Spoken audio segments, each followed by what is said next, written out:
Hello, if you want to watch exclusive lemon content on What If Naruto, then go to my Boosty. The first link in the description here contains such hot stories for adults, such as What If Naruto was a daddy for Sarada, or Kushina and Mikoto vulgar Naruto mommies. Follow the link and enjoy. I'm waiting for you. From the powerful Sannin, to the Sandaime Hokage, Hiruzen Sarutobi. However, the most famous of all of the heroes of Konoha is none other than the Konoha no Kiro Senko, or the Yondaime Hokage, a man who had single-handedly destroyed armies of invading shinobi in seconds during the Third Shinobi World War. But his greatest accomplishment was one that cost him his own life. The defeat of the Kyuubi no Yoko on October 10. While many know it is fact that the Kyuubi was defeated by the Yondaime, few know that to defeat the demon fox, he had to use the Shiki Fuin, a seal which by using the powers of the Shinigami himself to seal away another for eternity. On that fateful night, the Yondaime not only sealed half of the beast inside himself, but also the other half into the newborn baby, Naruto. The Yondaime knew that the Shinigami could only seal half of the demonic being, so with his last breath, he sealed the rest of the beast's yang chakra into the boy. His wish was for the boy to be seen as a hero, and as his legacy, to stand for all the people that gave their lives on that fateful day. This brings us to the present, 6 years after the Kyuubi attack, where a young boy with spiky blonde hair, bright blue eyes, and 3 whisker marks on each cheek, was running for his life from an angry mob of villagers. Needless to say, the fourth's wish had gone unheeded, as many of the villagers and ninja pleaded for the boy's execution, believing that he was the Kyuubi in human form. The only thing that had kept them at bay was the reinstated Sandaime Hokage, who soon after the boy's status was released issued a law stating that those who were old enough to remember the Kyuubi attack were never to speak of it on penalty of death. While this stopped the populace from outright demanding the child's death, they soon found ways of going around the rule, by blacklisting him from shops and restaurants, forbidding their children from socializing with him, and the weekly beating, that with the help of the civilian court, went mostly unpunished. In Naruto's opinion, October 10th, his birthday, was the worst of all the days in the year combined. The day of the festival was the day the Anbu were too preoccupied to watch over him, and for some reason the villagers' hate was higher than normal. These were the days he was normally sent to the hospital for more than a week. Why? Thought the abused child as he ran down an alley with the mob close behind him. There he is, screamed a woman with pink hair, time to finish what our beloved Hokage started. She raised her fist, causing the crowd to yell in approval. No, I can't get caught again, thought the blonde as he took another left, quickly realizing that it was a dead end. Shit. The crowd circled around him with knives, rocks, anything that could do damage, and began their assault. Naruto, long ago, had come up with ways to cope with the pain of being hated for something he did not even know by smiling, playing pranks, and basically putting on the mask of the Baka. But tonight, the pain felt especially worse, and as he looked up to the faces of his attackers, he was able to push out the words, "Why do you hate me? Because you're a demon, that's why," yelled one of the villagers with unmasked hatred. "You are the reason my daughter's dead. But now I am finally going to get revenge." The man then took out a large kitchen knife and stabbed it through Naruto's chest as the crowd cheered in approval. As Naruto felt the warm liquid fall down his body, he collapsed and was about to ask again when he felt a heat coming at his back. He looked but was too late, as a medium-sized fireball engulfed him in red embers. Naruto's screams of pain only seemed to excite the villagers as they cheered on the Chunin, who had fired off a Gokakyo no Jutsu at the defenseless child. Naruto could feel that he was in a lot more pain than normal. From what he could tell, he had a broken arm, a punctured lung, and a couple of broken ribs, not to mention the first and second degree burns he had all over his body. With bloody tears in his eyes, he slowly drifted to unconsciousness. As a villager tried to deliver a finishing blow, the pink-haired leader stopped him. "No, we can't kill him. Even though he deserves to die, we can't be assumed as the killers. It has to die on its own." She looked down at the bloody heap of the demon, before pointing it to Chunin. "You two take the child away from the village and leave him. Then remove any trace you have on you of this deed in return." The two ninja nodded before grabbing the child and leaving in a puff of smoke. The woman then turned to the rest of the mob. The rest of you return to your homes and rejoice. Tonight we celebrate the true death of the Kyuubi. Bored, bored, bored, bored, bored. These were the thoughts of a young man walking through the land of Hai no Kuni. The man was around 6'1", in his late 20s. He had toned skin with wild uncombed brown hair. His face was jagged with stubble and his eyes were a dull hazel. His attire was composed of a pair of standard shinobi pants with a matching Jonin vest, tan boots, fingerless gloves with metal guards, and to top it all off, a red and white coat with the kanji for fox on the back. This man was Raki Samayu, member of the Kumo no Sansoku. Why did I have to walk through Hai no Honey to get to you? I could have easily just taken a ferry from Taki. I could have stayed another night and found some entertainment, complained Raki as he trudged through the unending sea of trees. He looked up at the night sky. Well, at least it is a nice night, he thought with a smile. He had always loved nature, even before he became a ninja. He took in the smells of the forest. He loved the smell of the bark, the dew, the flowers, He paused, dried blood. Instantly he was on the alert. Highly trained calculative eyes darted from left to right as he surveyed his surroundings while he pinpointed the smell's location. As soon as he had located the source of the smell, he moved silently over to the clearing, but what he saw caused his eyes to widen in horror and shock. Before him was a boy no older than 5 or 6, crucified to 2 pieces of wood with dried blood, and burns covering his skin. The boy's hair was a dirty blonde which had bits and pieces burned off, while his clothes were nothing but shreds of burned cloth. But the most defined feature was the 3 whisker marks on his cheeks. Cammy, what the hell happened here? As he rushed towards the unconscious boy. Without wasting a moment's hesitation, he removed the boy from the cross and began to work. You could never really be a good ninja if you did not know how to heal yourself. As Raki examined the boy, he felt that something was wrong. From the damage it looks like this boy took, it should be a lot worse, he shouldn't even be alive. Raki scowled at the thought of what had happened to this child and decided that it would be beneficial to take the kid away from the area. After all, waking up in a place surrounded by your own blood is not a pleasant experience. To throw off any trackers, Raki placed some false tracks, looking as if wild animals found him and used him as a welcomed snack. If this is any indication, doesn't look like the boy is very wanted where he is from. It would be better if the thought he was dead, thought Raki as he finished the false tracks. He then picked up the boy, and jumped into the trees.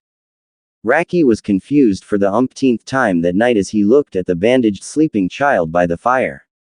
When Raki had arrived at his present location, from his examination the boy had second-degree burns all over his skin, a couple of broken ribs and a shattered foot. Now 2 hours after, the burns had all but subsided, his ribs were completely repaired and his foot was slowly healing itself. Even the boy's hair had grown back to replace the burned spots and all Raki had done was clean and bandage the wounds. This all screamed one word through the young man's mind, Jinchuriki. That would explain the beating and why it had happened, but the question was which one. From intel he knew that Taki had one but they were too far away, the 2 in Kiri were much older, and the Ikibi Jinchuriki would not let others even touch his container. Raki looked at the boy once again hoping that he could get even the slightest piece of information. But sadly, he was at a loss. He looked up at the night sky for a moment before unsealing some fish he had caught earlier that day. Well, sighed Raki as he prepared the fish, he probably won't want to talk on an empty stomach. The first thing that awoke Naruto was the smell of something delicious. He creaked open his eyes and was surprised to find he was not in the normal hospital room he would normally wake up to after a beating. While surveying the area, his eyes soon passed over a young man wearing a red and white coat leaning over a small campfire. This only served to scare Naruto even more. Where was Gigi? What had happened? Was he in the village anymore? What was that heavenly smell? It was at that moment the man looked straight into Naruto's eyes. They did not have the hatred that most eyes of the villagers had, they had a warm glow that seemed to show kindness and warmth, more like Gigi's or the Ichiraku's. That said man then picked up a cooked fish and tried to give it to Naruto. You know it would be easier to heal if you had something in your stomach, he said with a smile. Naruto did nothing but stare at the fish, causing the man to pout. Come on, it won't kill you. Look. He then proceeded to take a bite out of said fish. Gathering his courage, Naruto slowly reached out and grabbed the fish. He took a deep breath, and then took a huge bite. Well, if it is poisoned, I might as well not die hungry too. His eyes widened after the first bite and he screamed, "This is great!" and proceeded to devour the fish. Raki chuckled at the boy's hunger, watching as he ate like he hadn't in weeks. Probably hasn't, spoke a voice in his head which caused him to frown. When the boy had finished eating 3 fish, he finally looked at the man and said, "Anyo, but who are you?" Raki smirked and said, "Samayu Raki," with a hint of pride, "and who might you be?" The boy gave him a fox-like grin and said, "Uzumaki Naruto of Konoha, and future ninja." The boy's last name caused Raki's eyes to widen. Uzumaki. Could this kid be related to the Akai Chishio no Habanero? He had had the unpleasant privilege of meeting the woman in battle. She was with no doubt a powerful shinobi, and had sent him home with a broken arm. Something not very common when you are considered to be one of the top ninja in the village. He took the time to examine the boy again. While the boy's supposed mother had been a red-haired, fair-skinned woman, this boy looked nothing like her in the sorts. The boy had tan skin, blonde hair, and bright blue eyes. This caused Raki's eyebrow to rise. There were not that many people with blue eyes in this world. The only blonde-haired, blue-eyed person that he knew of that had come out of Konoha was the Yondaime Hokage. How could he have not seen it before? This boy was basically a chibi version of him. If the habanero and the Konoha no Kiro Senko had had a child, he would be the most powerful ninja in the world. Also with his Jinchuriki status, no man in his right mind would want to mess with him. But this raised another question: if he was the son of the so-called hero of Konoha, then why was he hated? Obviously the Yondaime had kept his child's birth a secret. If Iwa had known, they would have sent an entire army to kill the kid. This means that the hatred of the kid had to be because of his Jinchuriki status, with the only Biju for Konoha to ever hold, the Kuibi no Yoko. Raki-san, Raki-san, Raki-san, screamed Naruto as he had watched the man stare into space for close to a minute, which for him was almost an eternity. Shaken out of his stupor, Raki replied. He then gave a sheepish grin and said, "Sorry, must have been thinking too hard." Naruto gave him a mock glare, then looked around and asked, "Where am I and how did I get here?" Raki adopted a sad look while he poked the fire with a stick. "I found you out here, beaten to a pulp, then crucified to a stake." Naruto looked down to his feet with a shadow over his eye. "Oh," he shakily replied. Raki knew that he should not ask, but he had to know. Does this happen a lot?" It was silent for a few moments before he said in a quiet voice, "Yes, but I am getting used to it." This caused Raki to subconsciously grit his teeth and ball his fists. No child should get used to being hated and hurt. "Don't you have a guardian or something to watch over you?" said Raki, trying to keep the edge out of his voice. Naruto just shook his head. "No, I know that Hokage Gigi and the Ichirakus care for me, but there is little that they can do with Gigi in the office and Ichiraku's in business. The Anbu Gigi has that watch me sometimes help, but they only come to stop the fatal attacks, then leave." Raki was boiling with rage. No one, especially a child, should have to deal with this. He was prepared to go to Konoha right now and massacre the entire populace. But the worst part is, Raki stopped his planning on killing everyone in Konoha to look at the boy, and when he saw his tears, all the rage dissipated. "I don't even know why," said Naruto as tears began to fall down his face. "They blame me for killing people I don't remember, doing things that I don't know. They blame me and call me a demon for things I wish I knew. If I did know, I would apologize, but when I ask Gigi, he would avoid the question, and when I ask the mob, they just call me a demon and hit me harder." Raki looked at the almost broken child in front of him. A child who had seen things that others' nightmares could not hold a candle to. He knew he had to help. He would not let this kid go back to that. He gained an impassive look on his face and spoke in a smooth, soft voice, "Do you want to know why?" Immediately Naruto's head was up with a look of shock on his face. Why you know, and you'll tell me," said Naruto, the tears beginning to fall again. Raki nodded his head, "Only if you want to know." Naruto pondered the question for a long minute before nodding for Raki to continue. "What do you know about the Kyuubi?" asked Raki. "Not much other than it was killed by the Yondaime," said Naruto as he tilted his head in confusion. Raki shook his head. "No one can kill a tailed beast, Naruto, since they are just large masses of chakra, and no one can kill chakra. The only way to defeat a Biju is to seal it." Naruto's eyes widened in realization as Raki continued. The Yondaime used a special sealing technique to seal away the Kyuubi into a living vessel, a vessel whose chakra pathways are still developing, in other words. Me, Naruto stuttered, but then looked down and said with a broken voice, "I guess I really am a demon," only to be slapped upside the head by Raki. "Never say that again," said Raki with a steel gaze. "I may not have known you for a long time, but from what I can see, you are not a giant, bloodthirsty, chakra beast. You are Uzumaki Naruto, a young boy who has been hated for absolutely no good reason." Naruto stared at Raki for what seemed like hours, before a small genuine smile, one which not even Jiji or the Ichirakus had seen, appeared on his face. "Thank you," he said, before tackling Raki into a hug. He was surprised at first when the kid had hugged him, but he soon shook it off and hugged him back. "Now," said Raki as he put Naruto back down and patted the dirt off his coat. "I am going to make you a once-in-a-lifetime offer, Kit," Raki said with a grin. "How would you like to be a ninja?" Naruto's eyes widened to the size of dinner plates. All his life he had wanted to be a ninja, to gain the respect and love of the village. "But if I go and train with Raki-san, I won't be a ninja for Konoha," thought Naruto, which caused him to frown. But would he really want to be in charge of protecting the people who hurt him? Even if he would put everything on the line to save Jiji or the Ichirakus, would he do it to save the rest of the villagers? Naruto thought of what Jiji would tell him if he was also here. The words, "Do what will make you happy," came to mind, and he would surely be a lot happier training to be a ninja away from all of the hatred.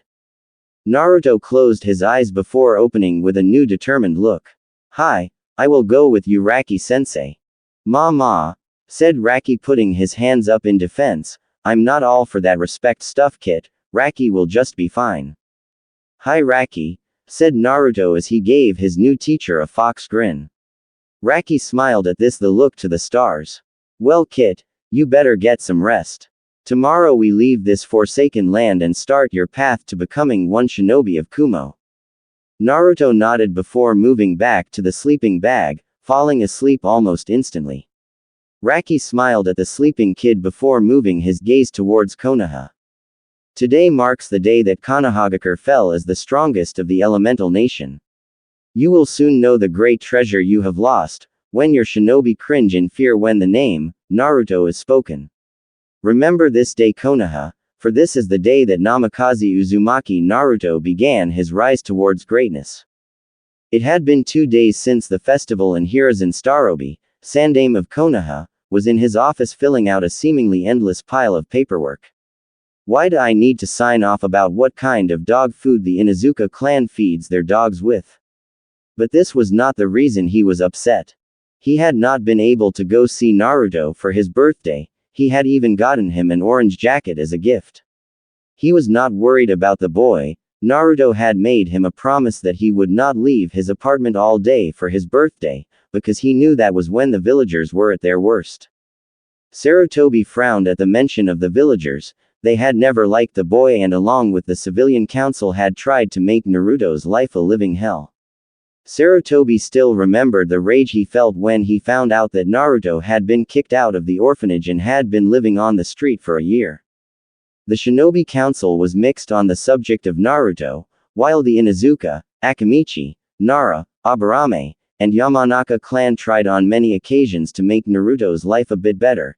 Even Tsume tried to adopt him. The elders, Homura Mitokado and Koharu Udatane, along with help from the Hyuga, Uchiha, and the civilian council stopped them and tried to place Naruto under execution for false charges.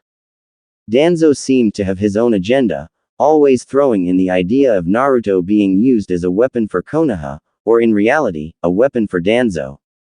Hiruzen scowled. The day that he gets Naruto is the day that Kakashi and Jiraiya give up porn. Deciding that his work was done for the day, Hiruzen walked out of his office to go visit his favorite blonde adopted grandson. As Sarutobi walked through the streets, he got nods of respect, which he politely returned, smiling and waving at the children who walked by. As he neared Naruto's apartment, he spied the new graffiti of "Die Demon" and other messages painted on the wall.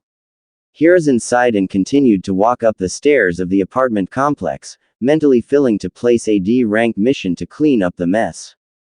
As he opened the door to the Naruto's apartment, he found that it was unlocked, not surprising because Naruto never locked his door. He peered around the room and found that no one was here. He sighed. Naruto must be off doing one of his pranks. The room itself was quite small, the paint was peeling off, and the floor was covered with dirty clothes. His eyes stopped when he looked on the table, before slowly widening with horror. On the table was a knocked-over cup of cooked ramen. This was bad. Naruto and uneaten ramen were two things that would never be together unless something truly horrible had happened. Sarutobi's mind instantly went into gear as he searched for any type of trail. When he found one leading out of the apartment, he was off. He followed the tracks down the twists and turns of the alleyways until a familiar stench reached his nose, the stench of blood. As Hiruzen turned the corner, he was greeted with the sight of an alleyway completely covered in dry blood. He quickly surveyed the site, finding lots of ash under a dumpster near the scene. Was a Kaden just used on Naruto? He then found some barely visible tracks of Naruto leaving the area. So some of my own shinobi were a part of this. They must have been Chunin from how well they covered the tracks. But they did not suspect that I myself would be following the trail. Sarutobi pulsed his chakra and 3 Anbu quickly appeared by his side. What do you need, Hokage-sama? Said one with a Neko mask. Neko, come with me to follow these tracks. Uma and Taka, go find a medic, I think we will be needing one. Said the Hokage before jumping off in the direction of the tracks with Neko close behind. Please be alright, Naruto-kun, prayed Hiruzen as he jumped through the trees. After about 2 hours of tracking, the Hokage and his guard reached a handmade cross with dry blood on it. Hiruzen paled. The blood looked to be a couple of days old while the ropes looked as if they had been ripped off by a wild animal. The animal tracks then proceeded to go deeper into the forest to devour its prey. Hokage-sama, Neko said, these tracks are a couple of days old, even if Naruto-san could have survived, and he would have been dead by now. I am truly sorry. Hiruzen looked down to the ground with a grievous look before saying, that is fine, Neko. When we return to the village, I want you to gather Yuhi Kurenai, Hatake Kakashi, and Maeda and tell them to come to my office. Neko nodded before the team of 2 started their long trip back to the village. Naruto, thought Hiruzen, I have not only failed you, but your father as well. This was odd, thought Kakashi as he pondered the Hokage's reasons for having him come to his office. It could not be a mission because he himself had ordered Kakashi to take a break. After Minato-sensei and his child had died, Kakashi had thrown himself completely into his own work, to stop the painful tug of loneliness from returning. Kakashi had been one of the few besides the Sandaime and Jiraiya to know of the child's birth. He had had so many dreams of watching over the child like his sensei had after Kakashi's own father had killed himself. He did however follow his late teacher's final words to treat the boy with respect, even if it was hard for him to watch over the boy due to his continuous Anbu missions, had even protected the child from drunks and mobs before he could get hurt. As he entered the Hokage's waiting room, he spotted Maeda, his eternal rival, and Yuhi Kurenai, a seasoned Chunin. Both along with Sarutobi Asuma, who was currently part of the Shogunin Junichi, had been part of Team Uzumaki under Kushina Uzumaki. Both her and Minato's teams had begun to train and do missions together when Minato and Kushina had started their secret relationship. Kurenai had often teased that Minato had a thing for Kushina, which everyone had quickly disregarded. That was until they caught them making out at the training grounds. After looking around, he nodded a hello, then pulled out his famous Ika Ika and, much to Kurenai's ire, began to giggle pervishly. However, his fun was short-lived when the secretary appeared, informing them that the Hokage would see them now. When they entered the office, they were shocked to find that the normal Nin no Kami, whose power was known throughout the 5 nations, was replaced with a sad and tired-looking old man. Guy was the first to regain his composure and responded in his usual tone, "Greetings Hokage-sama, what youthful task do you have for me and my youthful comrades?" The Hokage shut his eyes for a moment before opening them and responding, "Guy, there is no task you must be doing or will do. I have asked you here to talk to you 3 of a matter of great importance." Kakashi raised his only visible eyebrow at this before asking, "How great of importance?" "SS rank," spoke the aged Kage curtly. The 3 shinobi instantly stiffened up as Guy adopted his serious face and Kakashi put away his precious Ika Ika. The Hokage nodded before sending his Anbu out of the office, and activating a silencing seal. He then began to say, "Now I must start with saying that I have not been completely truthful to you these past years." The Kage as he stood up from his chair, turning to look out the window. 6 years ago when you asked if the child of Uzumaki Kushina and Minato Namikaze survived, I admit I lied to you about his death. The 2 Jonin and 1 Chunin's eyes widened. Sensei's son survived, thought Kakashi with a mix of happiness and regret. Happiness for having the chance to repay his teacher, while regret for not being able to help the child earlier. "Onyo Hokage-sama," said Kurenai, who was still in a state of shock upon the revelation, "but who is the child?" Hiruzen gave her a somber smile. "His name was Uzumaki Naruto, but you might know him better by what the villagers call him, the demon of Konoha." Kakashi's eyes widened even more before he narrowed them in anger. He had seen the child on a regular basis and could have been able to help him. The horrors he had seen Naruto suffer were the things that he had envisioned protecting him from, and he had done nothing. Kakashi looked around the room to see how his friends were handling the news. Guy, who normally wore a seemingly too bright smile on his face, was distorted into a mask of pure rage. His hands were fists just itching to pulverize the men responsible for what Naruto had gone through. Kurenai, who normally kept her emotions under control in the workplace, was on the curb of having a breakdown. She had been closer to Kushina than anyone, and had seen her as more of a mother figure. The thought of not being able to help the woman she admired most child was agonizing. Then it clicked in Kakashi's head. He spoke with barely controlled rage. The old Kage nodded sadly. "From what we can tell, Naruto was taken out of his home during the festival, beaten to a near-death state, which not only was the work of normal weapons, but also Kaden Justice, was then removed from the village and crucified for 2 days, where he most likely died and was taken away by some animal to eat. That did it." In seconds Kurenai was on the ground sobbing, mumbling about how she had failed her teacher. Guy went to comfort her, but one could see the tears dripping down his face. Kakashi just stood still in a state of shock after finding out the way to repay his sensei for his kindness was gone. A lone tear drifted down his unmasked eye. "I am sorry to tell you this," said the Hokage regaining their attention, "but it is obvious that some of our own shinobi were a part of this. Therefore we must make an example of this to anyone who tries to betray the leaf. You 3 will go discover who is responsible for this and make them pay dearly, in front of the entire village." Kakashi, Kurenai, and Guy all steeled their gaze, intent on bringing absolute hell to the men who had done this. "Make it gruesome," said the Hokage in a dark voice. "One must know the consequences of disobeying me, the Hokage, and their village. You are dismissed." The 3 were gone in an instant, trying to be the first to find the murderers so they could have first crack at them. It had been almost a week since he had left Konoha and Naruto felt great. As soon as they arrived in Yu, they had entered a department store, and after a long and tiring debate on whether or not orange was a proper color for a shinobi, had decided on a wardrobe. Naruto had chosen to go with a pair of black baggy pants, a dark orange muscle shirt with 2 shinobi-style boots. Raki could not completely make him give up his favorite color. When they went to counter, Naruto was a bit frightened. Who wouldn't be when for your entire life, anytime you had tried to buy some food or clothes, you would be chased out with a broom. Naruto looked up at his mentor who sent back a small smile before pushing the kid towards the desk. Gathering his courage, Naruto, in his new clothes, walked up to the cashier and said, "I would like to buy these clothes, cashier-san."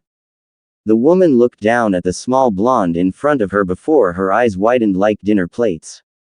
In seconds she was around the table and glomping the poor child while screaming, "Kawaii." As soon as Naruto realized what was happening to him, felt the 2 mounds pressed up against his cheeks and began to blush. This only made the girl squeeze harder at how adorable it was. Raki, who had been watching with an agape jaw, soon realized he had hit the goldmine of woman attractors. He smiled deviously as he thought of all the plans he would have in store for his young apprentice.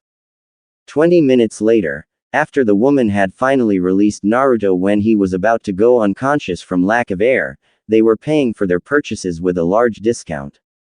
Raki and his student then went to a pocky stand, and sat down on a bench, watching the families and traders' daily routine.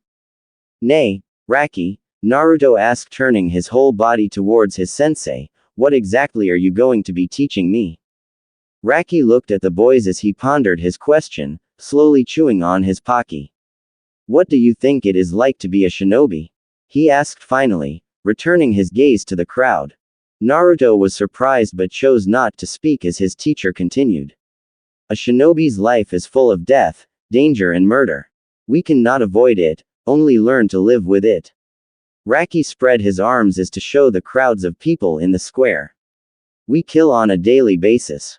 I myself have killed hundreds of men and women, and my sensei even more than that." Naruto paled as he thought of all the blood.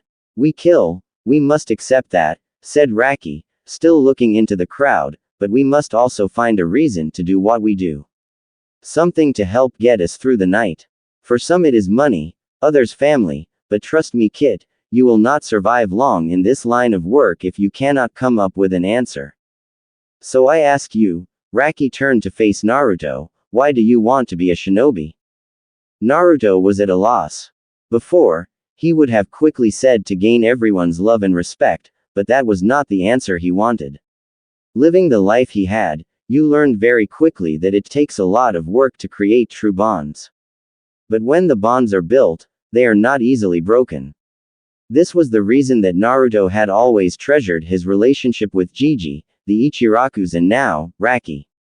Those people were more precious than any currency, and Naruto would put his life on the line. It was then Naruto had his answer.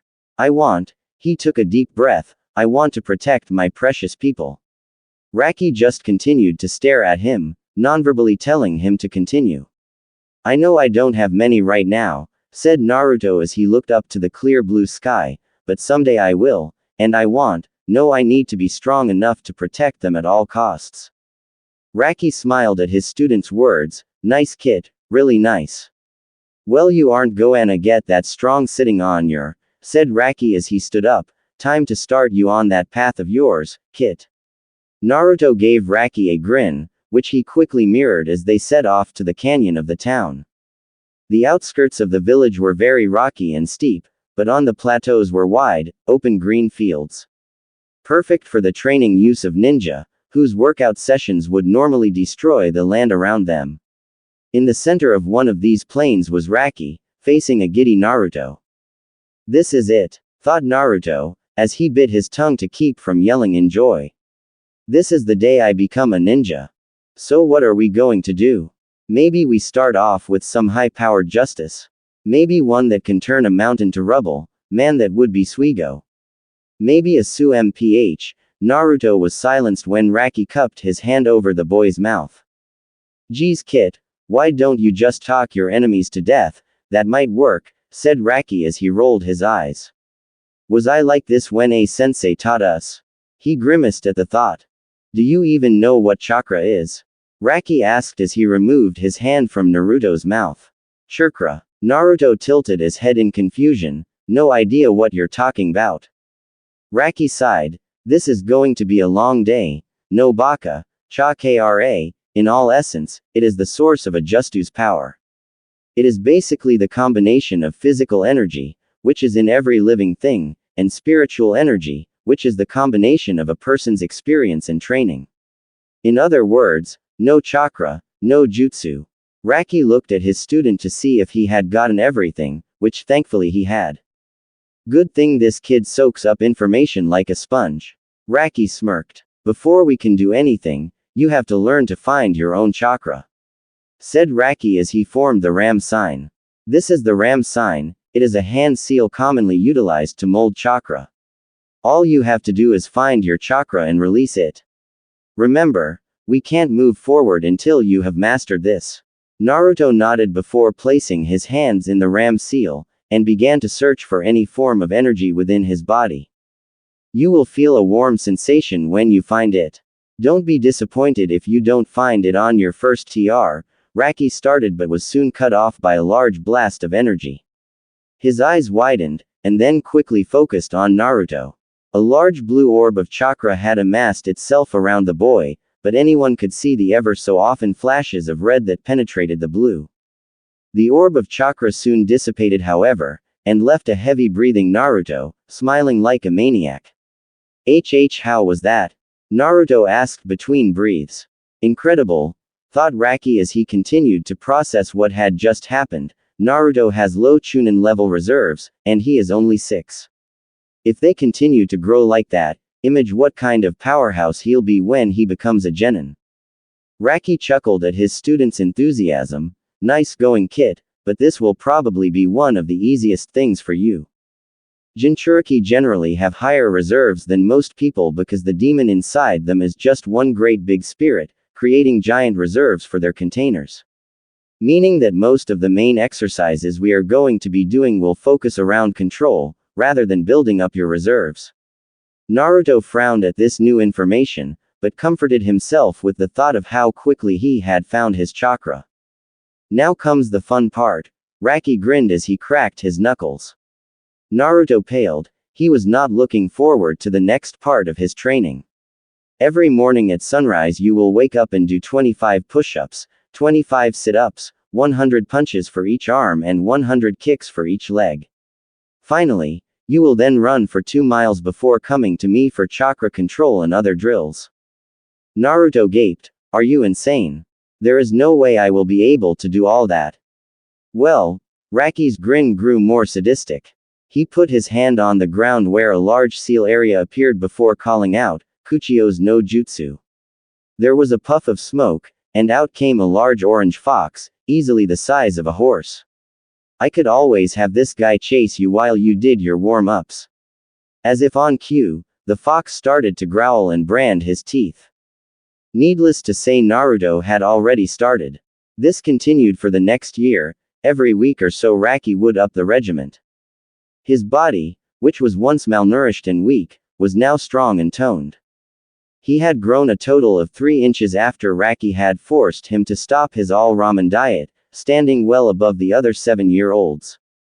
After lots of persuasion on Naruto's part, Raki had also begun his taijutsu training in his personal style, the Kitsune no Sutairu, a fighting form of his own invention that utilized feints and speed to deliver fatal blows to the enemy. Though he only knew the basic katas, Raki said that his body was perfectly built for the style of fighting. Naruto had also begun to wear weights. After Raki had discovered that Naruto's body quickly adapted to strain, had begun to add more weight twice a week. Currently he was on a total of 16 kilos per arm, 20 kilos on each legs, and 30 around his torso. His speed now with his weights was that of a seasoned genin, but when removed could match mid-chunin ranked speeds. Though Naruto was not as skilled in control as his other focuses of training, they were good for someone his age. Raki had started him off on using his chakra to keep a blade of grass straight up on his finger. Though it was difficult, with lots of time and sweat, Naruto had managed to get one blade of grass to stand on the tip of his index finger. But, being the slave driver he was, Raki would not move on until it was second nature. After a month, when Naruto was able to keep 2 blades of grass straight up on all 10 fingers, Raki had shown him wall climbing, which after the control exercises he had been doing was a piece of cake. That was until Raki had him run up and down the wall for hours on end while he threw blunted kunai at him. Raki told Naruto that it served 3 purposes. The first was to heighten his control over his chakra, the second was to improve his evasion on the battlefield, and third was that it was really entertaining. When not training, Raki and Naruto were normally on the road, traveling from country to country, mostly staying out of Konoha, Iwa, and Suna territory. While on the road, the two worked on observation and education. Raki would have Naruto walk through a group of people, then ask him what he had learned. At first Naruto was confused as to the point of this training before Raki explained that spotting the smallest irregularity in someone's appearance or stature could quickly tip you off and help you avoid trouble.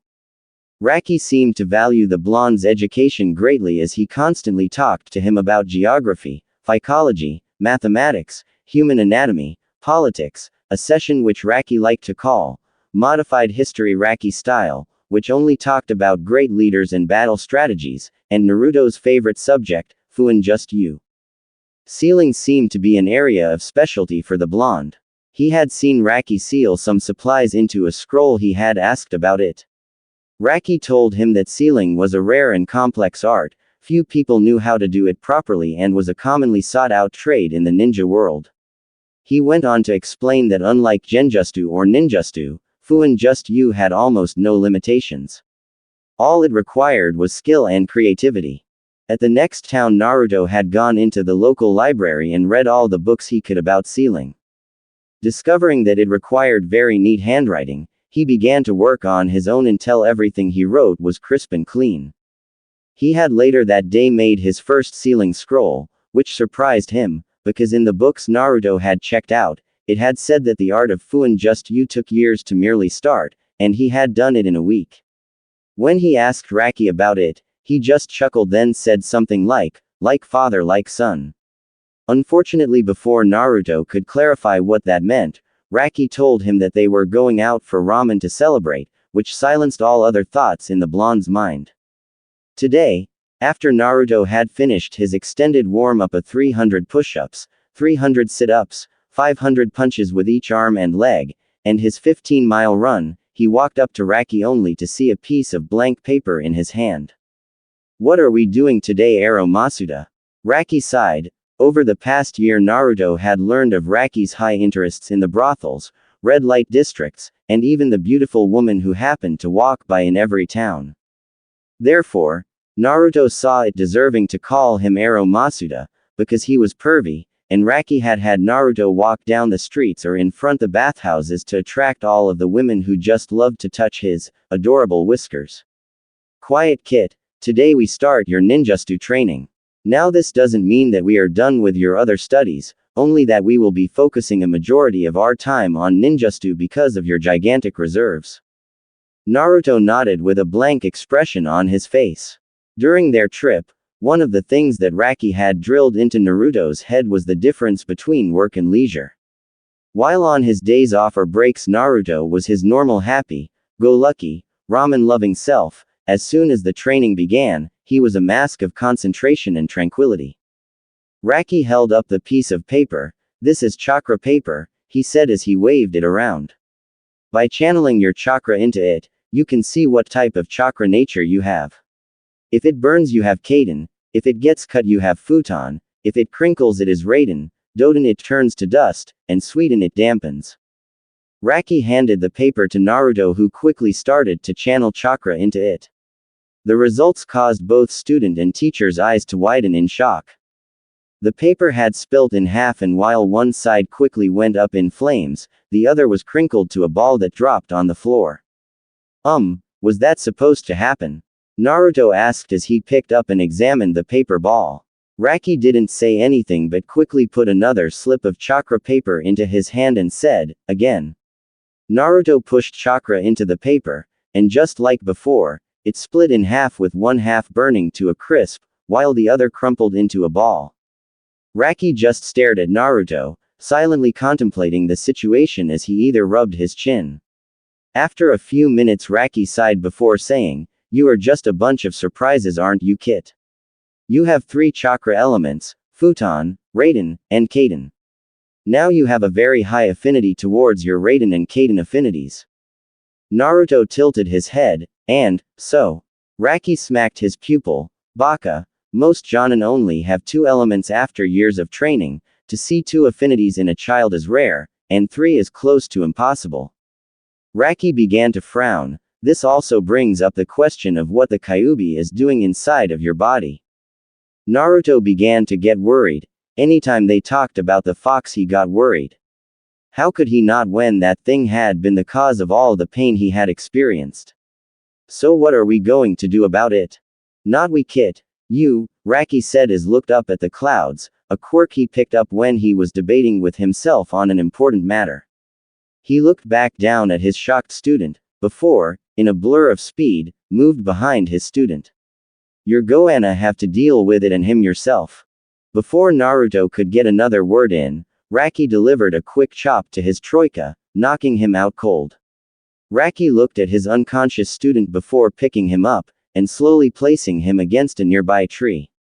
Hope the kid and the fur ball get along, Raki muttered to himself, or this is just going to be a huge waste of time. The first thing that Naruto awoke to was the sound of dripping water. Drip, drip, drip. When he opened his eyes, he could see that he was no longer in the green field he was this morning. He now lay in a pool of cold, murky water close to a foot deep.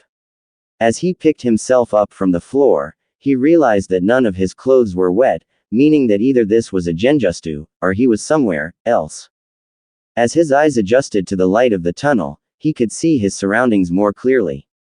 Surrounding him were many old rusted walls with small pipes that ran in every direction. While in the smaller pipes, a small blue tint could be seen, the larger and more noticeable pipes seemed to pulsate a crimson light as it was pumped through. Deciding that he should find way out of here, Naruto headed down the long corridor, making sure to keep the noise to a minimum.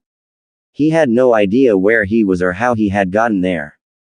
The last thing he remembered was Raki knocking him out, but he wouldn't leave him in a place like this, right? And what was that about? Deal with him yourself, crap. How the hell was he going to talk to a giant chakra monster in his stomach? Naruto stopped when he heard noise. Closer observation identified it as heavy breathing. As Naruto began to follow the sounds, they became louder and heavier, and the room temperature seemed to skyrocket. At the end of the corridor was a room shining the same crimson light he had seen running through the pipes. When Naruto peeked into the room he gasped. Inside was a colossal cage, with great iron bars that fell down from the ceiling. Across the center of the bars was a paper tag with the kanji, seal, written on it. Naruto knew what this room was. This was a seal, this was the Shikafuin, but more importantly, this was where the Kyuubi lived. Naruto tried to get a glimpse of what was in the cage, but could not see far enough in the eerie light. Come closer, a small child's voice giggled. Naruto reluctantly stepped forward. You're gonna have to get closer that, the voice said again, but this time with a laugh. Okay, this is scaring the shit out of me, though Naruto as he was sweating bullets. Either a small child had somehow gotten locked in here too, or it was the fox trying to play games with him. Naruto took a deep breath, calming his nerves, before speaking in a steady voice, enough Kyuubi, I know it's you. Ah, you're no fun. The voice started to lower and become more malevolent, just a couple more steps and I could have gotten a meal. But oh well, I guess if you did fall for that then you would be a pitiful choice as my container. The nonchalance of the tone made Naruto flinch. How can he talk so calmly about eating someone? A large eye opened inside the darkness of the cage. The iris was a bloody crimson, while the pupil was a slit. Why don't we do this the old-fashioned way? Kyuubi smiled, showing off his set of sharp canines, how about you come here and run around for a bit in my cage? I always did enjoy a good chase. Maybe some other time. Naruto spoke as he tightened his fists to stop him from running straight at the thing that had been the cause of all his pain. I need some answers, and unfortunately you are the one who has them. The Biju chuckled. My kid, I thought you had learned that you had to rely on yourself for answers. Or at least that is what you should have learned from the geezer. Naruto stayed silent as Kyuubi continued. How did it feel to learn that you had been lied to by Gigi? I really don't have to ask because I saw it for myself. The hate, the feeling of betrayal, the thirst for revenge. Shut up, Naruto muttered, a shadow across his eyes. The Kyuubi looked at him in mock confusion. Say something, Kit. You will have to speak up. I said shut up. Naruto yelled at the giant kitsune. Never blame Gigi because it is all your fault. If you didn't attack the village, I might have had a family, people would not have hurt me. Do you have any idea what kind of damage you have done? You stupid foe, but Naruto was cut off by a massive dose of killer intent. Watch your tongue, boy, Kyuubi hissed, his full-tailed form appearing. I merely stated what I saw, no need to get defensive about it.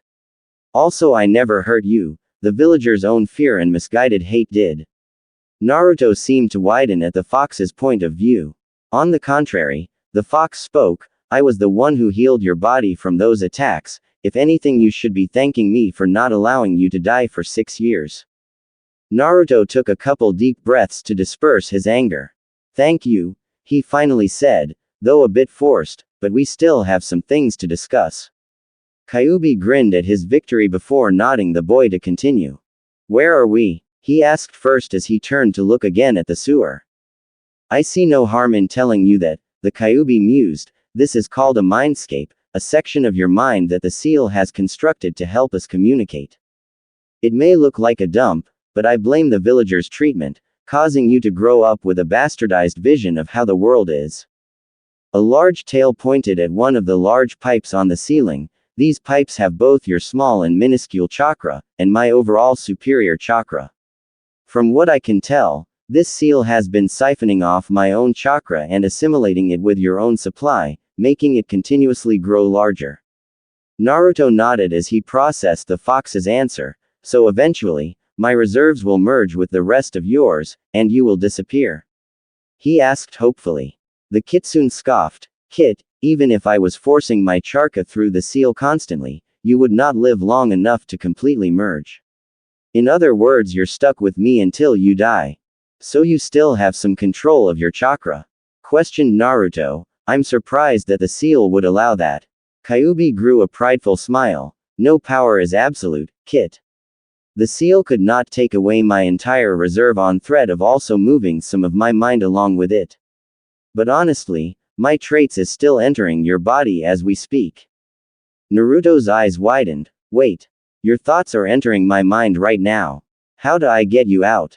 I don't want to begin thinking that I am a demon fox. He spoke worriedly. No baka. Traits, likes or dislikes, strengths and weaknesses, even affinities, Kyuubi calmly explained. For example, your whiskers and your love of ramen. When the stuff first came out, I would henge into a human so I could eat the delicious meal all day. The fox sighed dreamily and began to stare off into nothingness. Is this what I look like when I think about ramen? Naruto thought as he stared at the Lord of all Demons giggle as he thought about ramen. And my 3 affinities? Naruto asked, trying to call the Biju back to reality. Kyuubi shook off his ramen-induced dream, more like 2. Seeing Naruto's confused expression, he continued, if I had not been part of your body, your affinity would have mostly likely been futon, but seeing as we are stuck together, my affinities are slowly eradicating your original element and might mix to form my Kekkei Genkei. Might? Naruto asked, dreading what he knew was going to come next. Kyuubi grinned at the blonde child in front of his cage. Yes, might. It all depends on what happens today. Naruto took a couple more forced breaths before asking, alright, the whole deal with the devil kind of thing. So what do you have in mind? Simple, Kit. I give you my Kekkei Genkei and train you how to use it in my own chakra, and you help me get what I want. And what do you want exactly? Naruto was wondering what the most powerful Biju in the world could want. Well, truthfully, what I want is to be set free from this abysmal cage, Kyuubi said offhandedly. Naruto was about to object when the fox continued, but from careful examination of the seal, setting me free would also kill me. So I will go with the two next best things, have the feelings of what it is like outdoors again, and to watch the man responsible for all this suffer a painful and horrible death. Naruto quirked his eyebrow. How can you watch the Yondaime suffer? He is already dead. The temperature of the room seemed to change from blazing heat to sub-zero. When Kyuubi spoke, his voice was harsh and cold. The Yondaime may be responsible for sealing me, but the person who tricked me into attacking that pitiful village is still alive, and I won't rest until I can use his spine as a toothpick. Naruto gulped. If there is someone who was strong enough to manipulate the Kyuubi, why would he have him try to destroy the leaf? Alright, the revenge part one can help with. If someone did force you to attack the leaf, then he is the reason for my horrible childhood, but how do you plan on helping you feel the outside again? The room temperature resumed its previous unbearable temperature and Kyuubi spoke as if nothing had happened. Well, that's easy. All you have to do is rip off a corner of the seal. What? Screamed Naruto, but even if I made the smallest tear in that seal, the rest would slowly fall apart, causing you to be released. Geez, relax, Kit, the Kyuubi said, a large sweat drop coming down his head. Besides, the fourth seal has so many backups, that ripping of a little piece will barely weaken the cage. Tell you what, since I am feeling so generous today, I will sweeten the deal. I will throw in telling you about my previous container. Naruto adopted a confused expression, still slightly against the idea of altering the seal. Why would I want to know that? It might be better if I tell you her name first, the fox mused as he pretended to think. Her name was Uzumaki Kushina, or what you would have called her, Ka-san. Naruto's eyes grew to the size of dinner plates. Why, you mean she was my mother? Naruto was barely able to keep the tears of joy of discovering his parentage under control. Yes, Kit, your mother, the Kyuubi spoke in a calm voice, and I am giving you the opportunity to get to know her. She may be gone, but I have a stockpile of memories of her. That is, if you want to know, the Kyuubi baited. Wiping all doubt from his mind, Naruto appeared in front of the seal. How much should I rip off? The Kyuubi gave a toothy grin at the boy's enthusiasm. About the size of your thumb, but you might want to brace yourself. When Naruto ripped the piece of paper, at first he felt nothing, but that quickly when red chakra engulfed him, spreading pain throughout his entire body. Wow, what is this? Naruto hissed. That is why I told you to brace yourself, the Kyuubi chided the blonde. I might as well finish my part of the deal. Kushina was exactly like you. Brash, stubborn, loud, and obnoxious, the self-named queen of pranks. In truth, the only difference I see between yours and her personality is that while you favor orange, she favored red.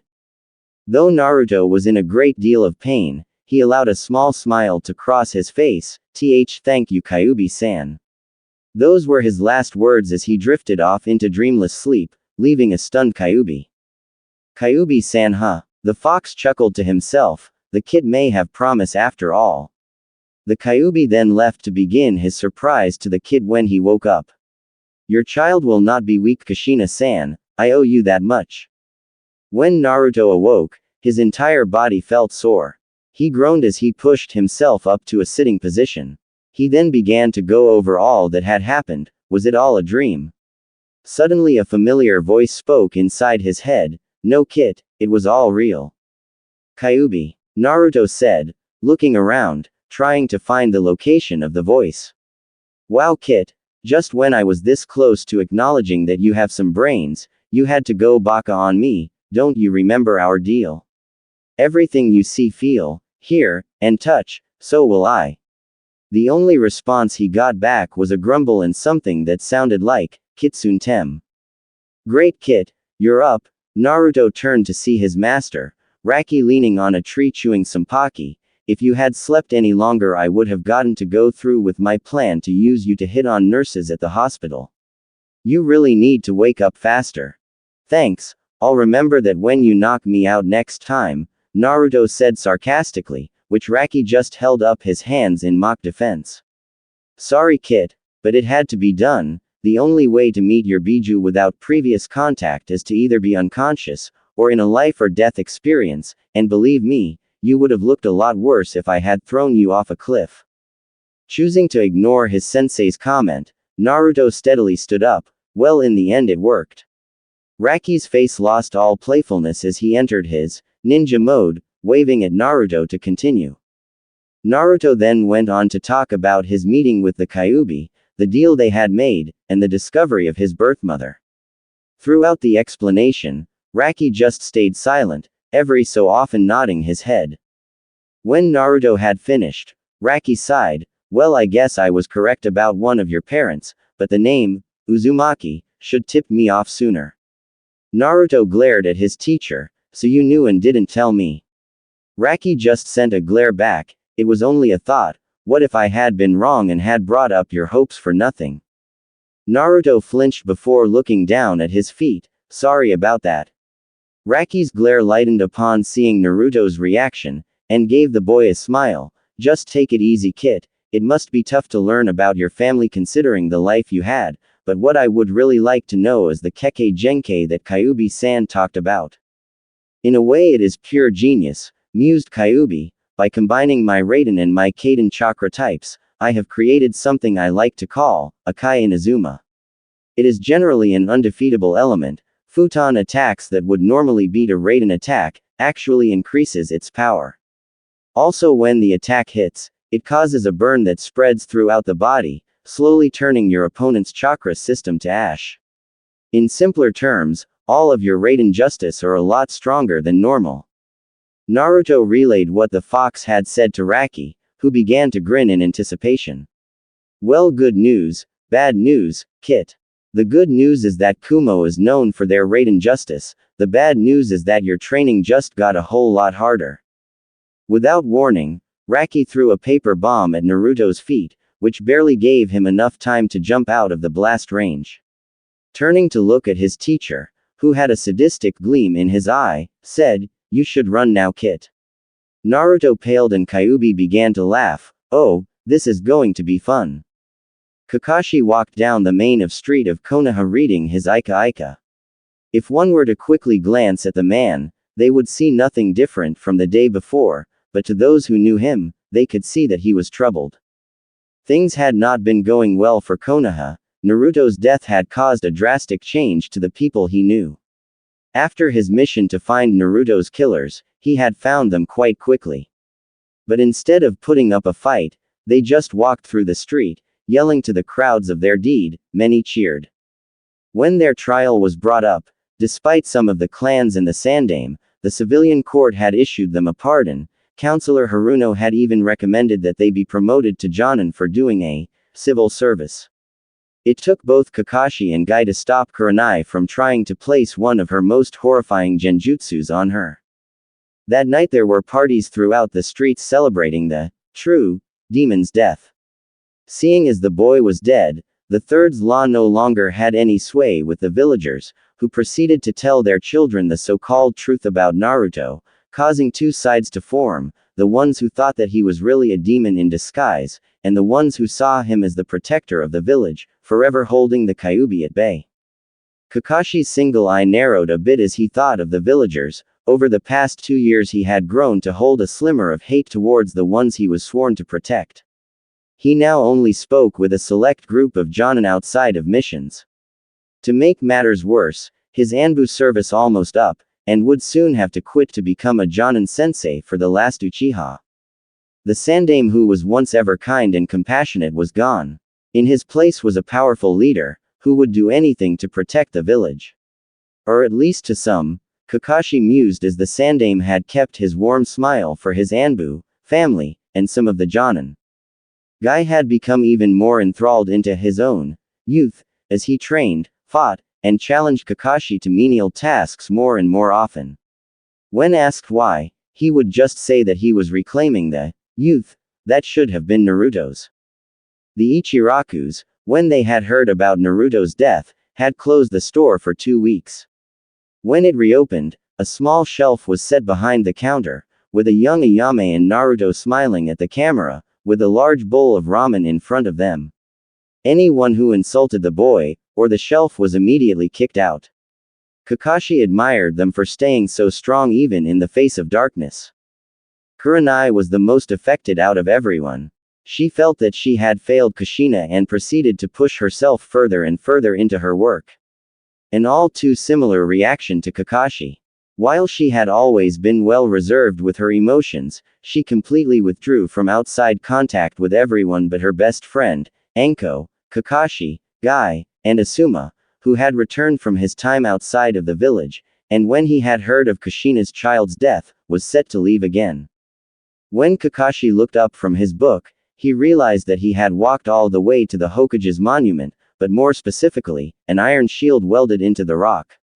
On the shield was written in bright orange letters, "Here lies the spirit of Uzumaki Naruto, let his spirit protect us like he did with the Kyuubi in his life." This was the only thing that the Sandaime had been able to get Naruto, and even still it was vandalized. Kakashi wiped off some of the grime before placing a steaming hot bowl of ramen on the altar. Eat up Naruto. Kekkei Genkei. Blood Limit. Akai Inazuma. Red Lightning. Two figures stood across from each other on an open plain. One was a man close to his 30s, while the other was a boy, roughly 10 years old in age with blonde spiky hair. He wore black baggy pants, which to the eye it appeared that all of the pockets were empty. But, to the eyes of a trained ninja, one could tell that the entire inside of each pocket was brimming with storage seals.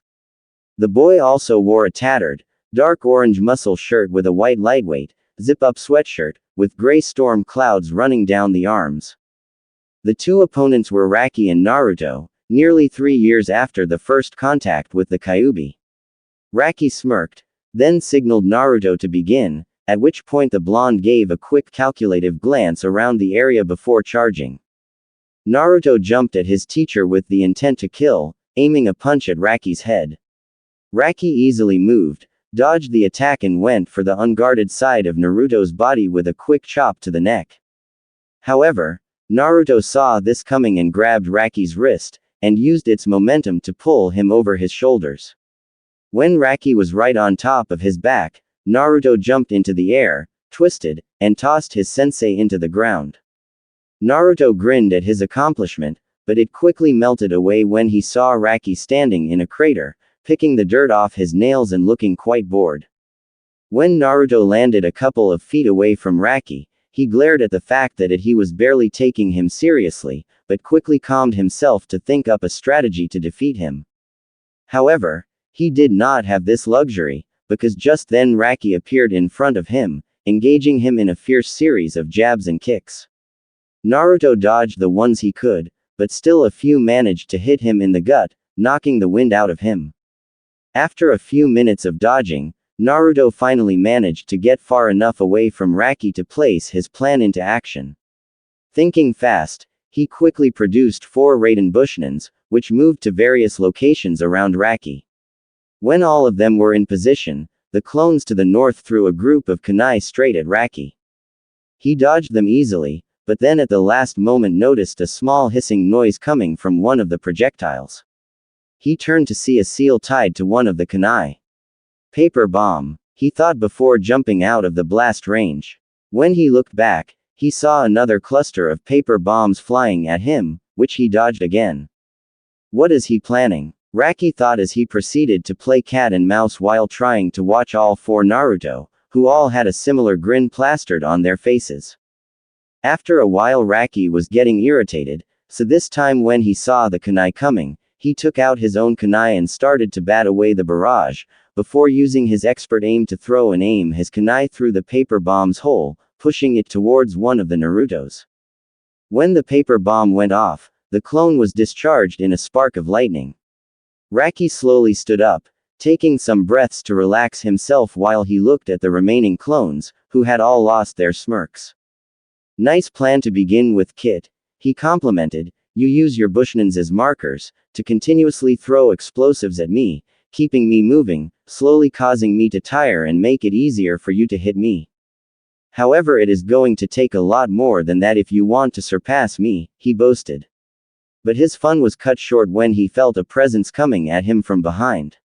When he turned, he was facing two Naruto clones rushing at him. When did he make those? Raki thought as he surveyed the battleground. His eyes soon fell upon a group of kunai that had a few less than the others. So, he not only used the kunai as a way to keep me moving, but also to plant some traps for me if I ever escaped. Damn, this is starting to get interesting. Raki grinned at the progress of his student. The first clone jumped at Raki trying to bind his knees, which Raki jumped into the air to avoid. Then the second sprang after him going for a quick kick at his left shoulder.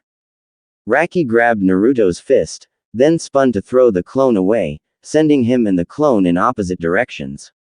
What Raki was not expecting was for a Naruto to break through the ground, with a charged up Raikyu between two kunai. If you think that I'm too much of a coward to attack you head on, then you got another thing coming. Naruto then threw both kunai at Raki, who could do nothing to stop them as they headed right towards his chest. When they hit, there was a flash of lightning, as sparks danced around Raki's body, before he hit the ground. Naruto watched for a second, keeping his guard up just in case Raki was faking it. But when after 2 minutes neither had moved, he assumed it was done. Wow, Naruto said as he scratched his head, I thought it would be harder than that. Just then, he felt the familiar touch of a cold blade under his neck.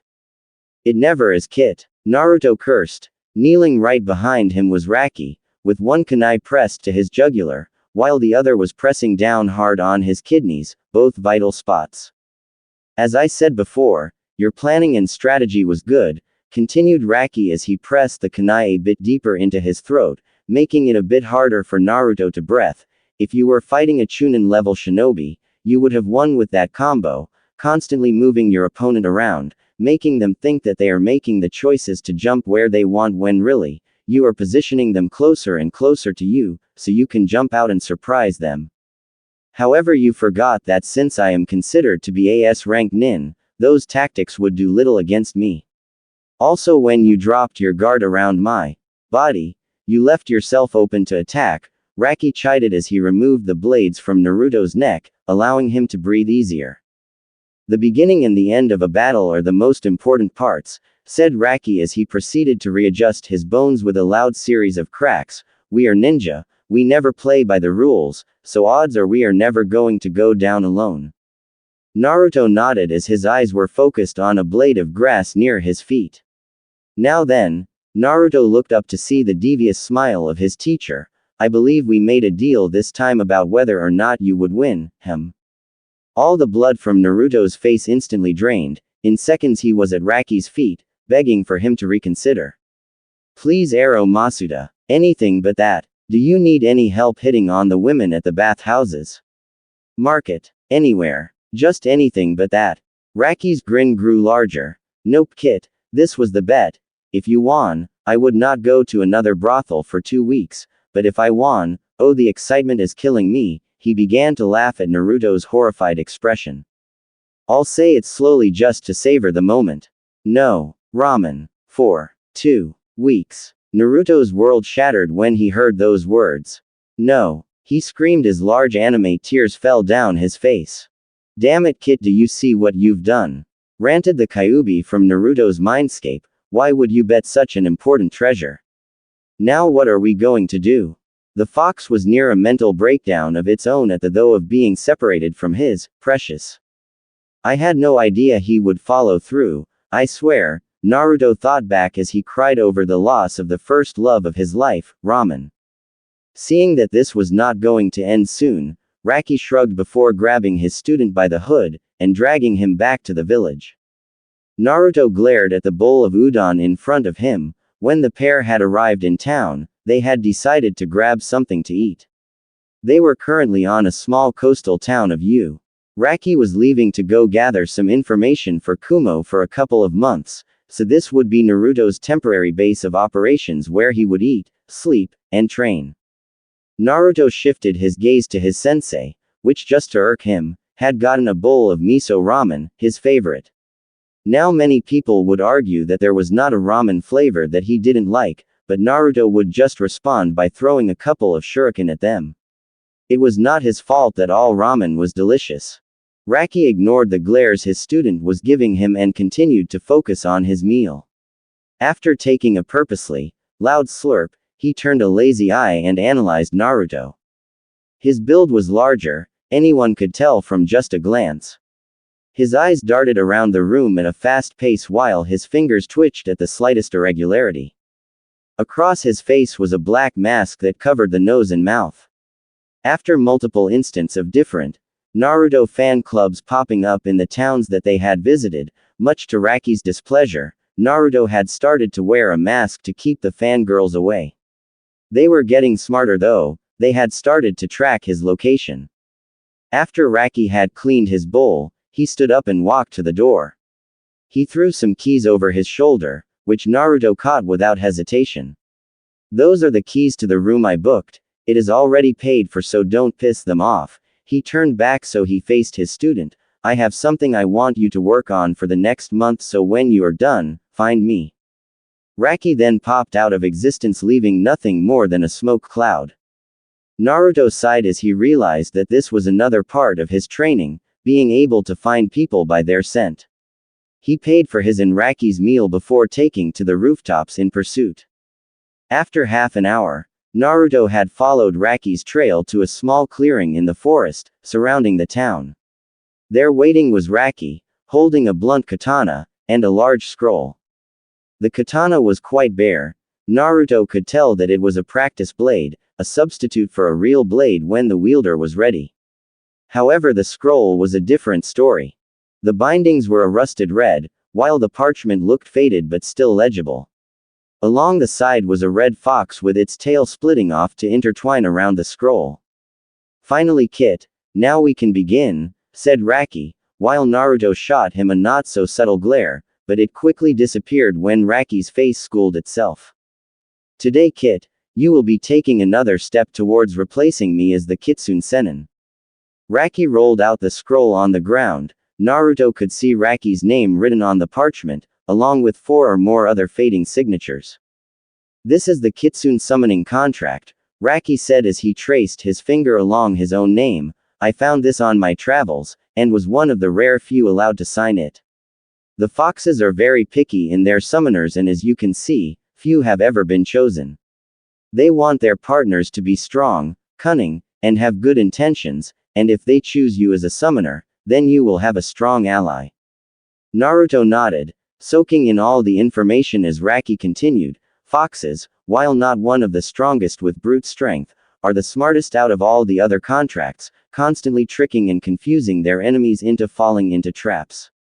They have the uncanny ability to see through genjutsus, along with casting them, and are excellent trackers and masters in stealth. In other words, they suit you perfectly." Raki looked up at the sky. The sun had already gone down and a shallow dusk had appeared over the trees. "You need to sign your name in blood, then I will show you the hand seals to summon. Get them the first time because I will only be showing you once," he said as he watched Naruto quickly tear off some skin on his index finger before quickly writing down his name. "All right, now here comes the hard part, whether they accept you or not," said Raki as he quickly showed Naruto the hand seals before he tried it on his own. "Kuchio's no jutsu," yelled Naruto as he slammed his hand into the ground, causing an array of seals to appear. The seals soon disappeared in a puff of smoke, and there in its place was an orange fox around the size of small dog. The fox had an iron plate on its chest with the kanji for fire on it. "Hiya Raki-san, how's it been? What did ya call me for?" the fox said with a large grin on his face. Raki smiled at the small fox. "Pretty good Itazura, but I wasn't the one who summoned you, he said pointing at Naruto. Hi," Naruto smartly responded, still mesmerized about what he had just done. The fox, now known as Itazura, narrowed his eyes at Naruto, slowly observing the boy. He then walked up to Naruto's feet, before jumping to his shoulder in one bound. When he was properly seated, he stared intently at Naruto's eyes, while his tail explored the rest of his head. When his tail went over Naruto's nose, he sneezed, but this did not even distract the fox. After 2 minutes of silence, Itazura said in a jovial tone, "He looks alright, 2-san might be okay with this one. He doesn't look like he frightens easily." Naruto was unsure on whether that was a compliment or an insult, so he gave the intellectual response of, thanks."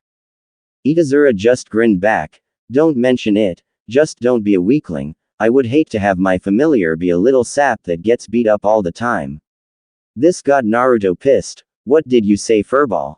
He tried to smash his fist into the small fox's head, but it quickly jumped away from his shoulder onto a nearby tree branch, still grinning. "Oh, he has quite the temper, Raki-san. Yes, I do believe I will have a lot of fun with him as my familiar," Itazura said as he looked at Raki, who just sighed. "Just be careful, Itazura. Get too far on his bad side and you will regret it. He is almost as good a prankster as you," Raki said with a shiver, as he remembered the time he had gotten on the blonde's bad side and had ended up with many bruises and broken bones from an organized attack by the female populace of town. Naruto, still growling at Itazura, asked, Raki, who is the furball and what does he mean by familiar?" Itazura just looked at Naruto, then gave a sheepish grin. "Oh, how rude of me, I forgot to introduce myself. My name is Itazura, second heir to the Kitsune clan after my father, Kitsunebosu." Naruto nodded in understanding as Itazura continued, "And by familiar, well, it means that I will be the main person you contact when you summon. For summoners in our clan, depending on who is your familiar, it will determine your social class and the amount of respect you hold. The classes go from the boss, to the heirs, to the warriors, to scouts, and then messengers, with the first being the most respected, and the later being the least." When Itazura had finished his explanation, Naruto thought it over. "So the warriors, scouts, and messengers will listen to me?" "Yes and no," Itazura said. "Yes, they will listen to you, but not completely, because you will still have to gain their respect, and also with father, you will need to earn his if you want any help from him." "So what can you do?" Naruto asked as he looked over the fox in front of him. "Finally, a worthwhile question," Itazura said in his playful tone. "Being a clan heir, I am required to know all of the professions that my clan offers, so I have been taught to be a jack of all trades of sorts. In combat I am proficient, and slowly gaining progress. Genjutsus are a piece of cake for me, and my stealth is well known around my clan for the numerous pranks I pull. He. Badagato must still be cleaning paint out of his hair." Naruto smiled at the thought of having another prankster as a friend. "Well, I can gladly say that we have some things in common. I will be an honor to work with you, Itazura. Just call me Naruto." Itazura gave a small, sincere smile. "The same, Naruto. Summon me later and we will work out all the details, but until then, Yane." And in a puff of smoke, he was gone. Raki cleared his throat to gain his student's attention. "Well, I must say that you got lucky there, Kit. Having an heir as the familiar is a major pull in that clan, but now on to the second reason I brought you here." Raki pulled the katana out of the ground and tossed it to Naruto. "In Kumo, to become Jonin rank, it is required that you have some sort of skill in Kenjutsu," Raki said as he began to pull up his own sleeve to reveal a ceiling tattoo. When he pushed blood on the ink, a small katana, easily 4 feet in length, appeared. The design was simple, almost identical to the one Naruto had, but the handle was wrapped in red of black tape, while the blade had a long red tail running up it. Each sword has its own name, which is normally given by the wielder or by the master. For example, my sword's name is Chio, or Bloodtail, basically because I slaughtered over 200 ninja with it. Naruto widened his eyes, unsure whether to be awed or horrified. This, however, is a practice blade. You will not get your own until you can wield a sword properly. So until then I want you to read and practice the Kenjutsu scrolls one left in your room along with your normal routine while I am gone. When I return I will observe whether Kenjutsu is an appropriate fighting style for you, Raki said as he began to walk towards the harbor. I will be back in around a month, so until then no slacking off, got that, Kit? I want to be completely blown away when I return. Then he disappeared in a shunshin, leaving Naruto to his thoughts. "Hi sensei," Naruto said quietly, before he rushed to his room to begin reading the scrolls. Amayuri Ringo was annoyed. For the past 2 years of her life, she had been on the run from the hunter nin of Kiri, trying to keep a low profile to all of the bandits and other hidden villages so she would not have any more trouble, and finally, she was no closer to finding a cure. Amayuri was part of the few Kiri no Shinobigatana Shichinen Shu, and also the only female member. Her skills with her swords, the kibas, were legendary, saying that she could cut through anything with a single swipe of her twin blades. However, with the start of the Bloodline Wars, many of the members were suspected of carrying Kekkei Genkai and were either hunted or killed. Since Amayuri used a flow of Raiden chakra to enhance her strikes, she was to be brought up for questioning, then execution on her supposed Kekkei Genkai. However, before she would let that happen, she joined Zabuza Momochi, a fellow member in a coup d'état of the Mizukage. However, their efforts were in vain as Yagura not only defeated them, but also managed to poison Amayuri's chakra pathways, making it almost impossible to mold or control chakra. After she had escaped Kiri, she discovered from a traveling doctor that the poisoning was slowly killing her, and that she would not make it much longer. Her estimated time was almost 2 months before she hit the dirt. She observed her surroundings for the 20th time since she had entered the bar, a trait she had picked up after being on the run for so long. She was in a small coastal town in Yu and was planning on staying for about a month before moving on. It was not good to stay in one place for more than that, otherwise the hunter nin would find her. Amayuri sighed as she took another sip of her drink and flicked a strand of her light blue hair away from her face. She was wearing a simple kimono where the light imprints of waves could be seen. On her sides was the twin blade, kiba, which she would never take off. Drinking had become sort of a habit for Amayuri. Why not? In her opinion, if she was going to die, might as well be drunk off her as well. She hated that side of her. It was just so depressing. Even if she was having a good time, that voice would pierce her thoughts and remind her that it was the end for her. After slowly staggering out of the bar, she proceeded to make her way down the busy marketplace. Even when drunk, she had the talent to avoid the commoners and fishermen as they went on with their daily lives. She had just reached the inn she was staying at when she felt something odd. It felt like chakra but had a weird pull to it. It felt wild and untamed, not the normal chakra signature from a hunter nin, who normally kept their restores hidden or had a very small one to begin with. Against her better judgment, she decided to investigate and took to the trees in the direction of the chakra. When she arrived, she was surprised to see a training ground, completely covered in craters and scorch marks. From Amayuri's observation, the damage seemed to be done by Raiden and Kaden Justice. She then began to look around for the person who had caused this damage and was shocked once again to see a boy, no older than 10, slashing at a tree with a dull katana. Amayuri could see that he was not that good, but he did have potential.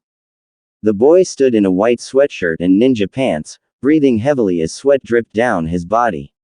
Though the boy's form was horrible, he did have the strength, speed, and endurance to become a powerful swordsman. Amayuri watched for close to an hour as the boy continuously practiced different slashes into the tree. As she watched, she soon concluded that the form was the problem. It was not that he did not have the talent, but that the form was built for someone who had strong center gravity and could take hits but then quickly counter with their own. The boy's body was built to deal quick and devastating blows to an opponent, while keeping close enough to easily block any attack that they tried. This was a similar problem that Amayuri used to have, because most sword styles were as if dancing with their enemies. Hers was quick and brutal, planning on ending the battle in the quickest and most damaging manner. When it was close to noon, the blonde boy finally stopped and moved over to his pack, only to pull out a box of dangos. Amayuri's stomach growled. With her latest drinking binge, she was now strapped for cash. She would normally just do a quick mission or something easier, but you had never had many of those types of missions, so she was stuck. Just then a brilliant idea popped into her head. As she continued to think it through, a small grin made its way onto her face. Oh, this is going to be fun, she thought, before jumping to meet the small blonde. Naruto angrily popped a dango into his mouth. Raki had left 3 days ago and he had not made any improvement on his kenjutsu. After he had left, Naruto had gone straight to the room and spent the entire night reading the scroll until he could recite them by memory. But even if he knew about the style, it was far different from being able to do it. There is more to kenjutsu than just style, Kit, said Kyuubi inside the mindscape. Over the past years, Kyuubi and Naruto had somewhat bonded, being able to call themselves the lightest meaning of the word, friends. Even though Kyuubi constantly made brash and comments about many of the women Naruto saw, causing him to never see the woman the same again, he would put in a useful comment or some words of encouragement every once in a while. From what I can see, you are just not right for this style, it requires a strong base, while you like to jump around and randomly attack vitals. Naruto nodded at the fox's words, and was about to reach and grab another dango when he found that the box was now empty. Looking around, he soon noticed a young woman who was sitting on a stump of a tree, eating his dangos.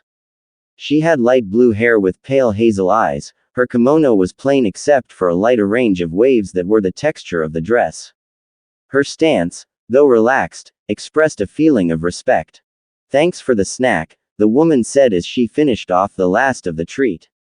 Amayuri again re-examined the boy. Now that she was closer, she could see that he had a slim, muscular build, and sapphire blue eyes. When she saw the whisker marks, she had to beat her inner fangirl with a stick to keep herself from glomping the poor boy.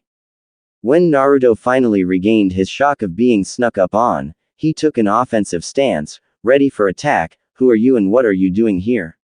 The light blue-haired woman gave a soft smile, which lowered Naruto's guard a bit. My name is Amayuri, and who are you? Naruto, but you still haven't answered my question, he said, but as he begun to pull of a kunai, he felt 2 iron blades, one on his neck, and the other on his stomach. Amayuri was standing right behind him, holding the swords in place, her kind smile replaced with a scowl.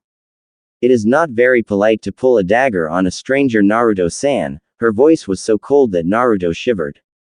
But considering that this is probably your first actual meeting with a woman and your whiskers are so cute, we will forget you did that. Amayuri's tone had changed from ice cold to happy as she removed her swords from Naruto's neck, but not before pinching his cheek. After releasing his breath, Naruto looked back at Amayuri. Anyo, but what are you doing here, Amayuri-san? His tone much more polite and controlled than before. She gave him the same kind smile as she did before. That was good, Naruto-kun. Well, to answer your question, I was walking near here when I heard you training and decided to take a peek. I was quite impressed with the jutsus, but your kenjutsu seems a bit lacking, doesn't it?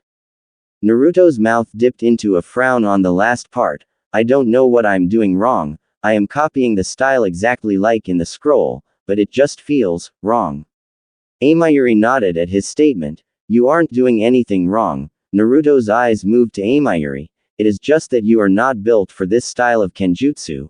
While the style I saw you trying to use focuses on defense rather than attacks, you yourself like to attack more, and not give the time for the opponent to attack. Naruto's eyes widened after hearing that, as it was the same thing that Kyuubi said.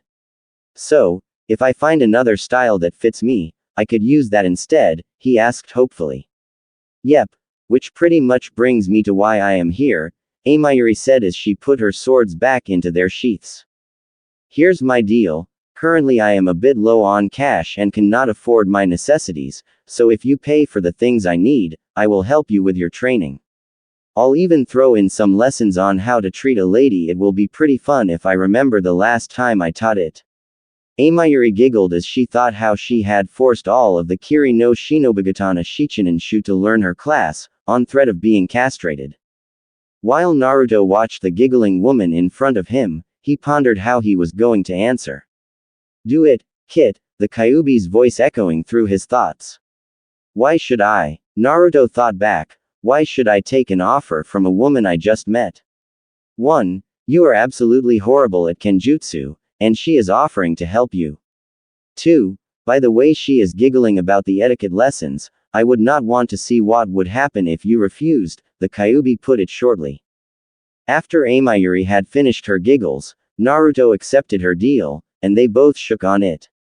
So anything I should be improving on in this style? Naruto asked.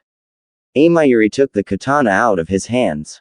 She moved her hands expertly down the blade, changed grips, and after 2 minutes, she said, nothing of value, and threw it up into the air, before obliterating it with a Raiden jutsu. Naruto looked at her wide-eyed. What the hell was that for?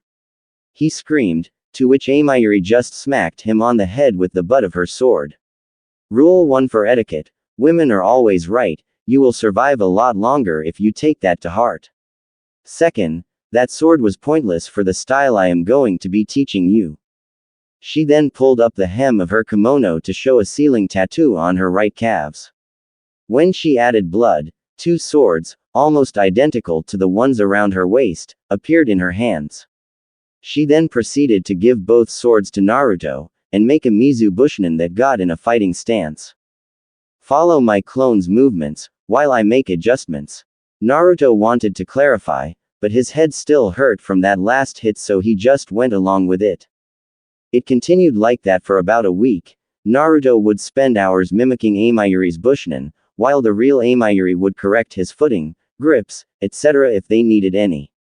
After that they had moved to spars, where Amayuri would train Naruto to adapt during the fight to different types of attacks. At about sunset every day, they would finish training and Naruto would take Amayuri out to dinner, to learn table manners, social etiquette, and other valued social traits. Amayuri had also forbid Naruto to wear his mask in town, saying that he needed to confront his fears. She always had a good laugh as she watched him get mauled by rabid fangirls. During their time together, they had both taken a liking to each other. Naruto even began to call Amayuri, Amayuri Ne-chan. She was surprised when she first heard this, but gave him a hug in appreciation. The two were currently in a small bar, where Naruto was watching Amayuri drink herself numb. He had observed quickly that she was a heavy drinker, but the last week she had been really overdoing it. Amayuri tried to grab another drink, but before she could reach it, Naruto moved it out of her grasp. What's going on, Amayuri Ne-chan? He asked. He could not just leave her like this. If you keep on drinking like that, you'll be dead by tomorrow. Amayuri looked at Naruto, silently judging whether she should tell him. After a couple of seconds, she motioned for him to follow her. After they had left the bar, they walked in silence to the spot where they had first met. Amayuri then began to loosen her top, causing Naruto to blush. Yes, I knew this would lead to something. Kyuubi cheered from his cage. But Amayuri did not remove her entire top, she only moved the cloth away from her stomach, to reveal a long scar. Naruto could tell that there had been attempts to heal it, but the skin around it was dead and black. I got this from fighting the Mizukage, she started, gaining Naruto's attention. Me and another member of the Kiri no Shinobugatana Shichinen Shu tried to stage a revolt, but he defeated us and ending up poisoning me. Currently I have about a month left. Naruto looked at her in horror. He deeply cared for Amayuri, enough that he had made her one of his precious people. He could not stand to see her die. The way I see it, I am going to die anyway, so why not leave something here that people will remember me by, said Amayuri as she tightened her kimono. I can see it, Naruto-kun, you are going to be great, and along with my sword style, you might even be one of the top shinobi in all of the elementals. You have learned my style almost flawlessly. The only thing you need now is my final secret, and how I can cut through almost anything. But, after I show you, the heavy use of chakra will probably kill me.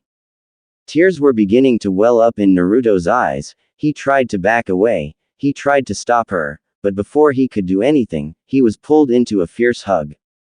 Don't be Naruto-kun, if I had not met you, I would have been filled with sadness until I died. But thanks to you, I can leave in peace. She then kissed him on his forehead, and backed away. Now the secret is to channel your Raiden chakra at a slightly wild current down the blade, just think of a saw cutting down a tree. Then after you have that, just speeds it up. Amayuri's blades began to glow a light blue, and her breathing became heavy.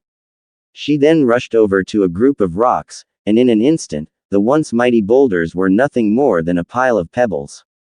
She collapsed after that. Naruto rushed to her aid, moving her body, trying to make it as comfortable as he could. I will miss you, Amayuri-ne-chan, he said, tears beginning to roll down his cheeks. She gave him that same warm smile she had when they had met. I will miss you too, Ototo, and with her last bit of strength, she pushed the kibas into his hands, before death finally took her. Naruto stayed there for a while before he actually moved. He slowly dug a large hole at the base of the tree that he had met her at, and then gently lowered Amayuri's corpse into the ground. When the hole was filled again, he carved her name into the bark of the tree, and stabbed the two training swords into the dirt. This was the scene that Raki came by when he returned to find his student, staring at a tree with two swords at the base of it. When he moves closer, he recognized the name and to his shock, looked to find the twin kibas, hoisted at Naruto's waist. After carefully reading the situation, he moved over to Naruto and put his hand on his shoulder. Naruto didn't even jump, he just looked up at Raki with red puffy eyes, to which he responded with a somber smile. She's in a better place now, Kit, he said softly, to which Naruto nodded before, turning around and walking to the inn to grab his stuff. Now would not be the best time to tell him, thought Raki as he watched Naruto leave. Flashback. Raki sat in a lively bar, off the coast of Hai no Kuni. There was a bachelor party going on in the background and the mood was drunk and happy. Raki looked over to his escort, a busty brunette with light brown eyes. She wore a tight one-piece made out of light fabric, that was only held up by her giant D-cups. Why don't we find a more comfortable place? He said, his voice dripping with lust.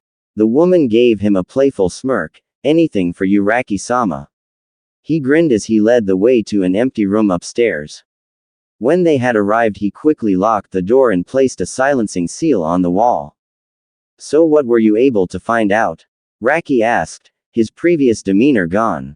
You were right about the village hating him, the woman said as she moved to sit on the bed. They still celebrate his death. Raki frowned. Amy, does anyone at all miss him? He asked, trying to find a bit of good news. The woman, now known as Amy, nodded. Not that much, but they are there. The Hokage has completely changed since he left. Also there are a couple of Jonins that I have seen acting a bit saddened whenever his name is brought up. But the biggest thing I've seen is this small ramen stand, where they actually have a photo of him in the store, and anyone who insults it, is kicked out.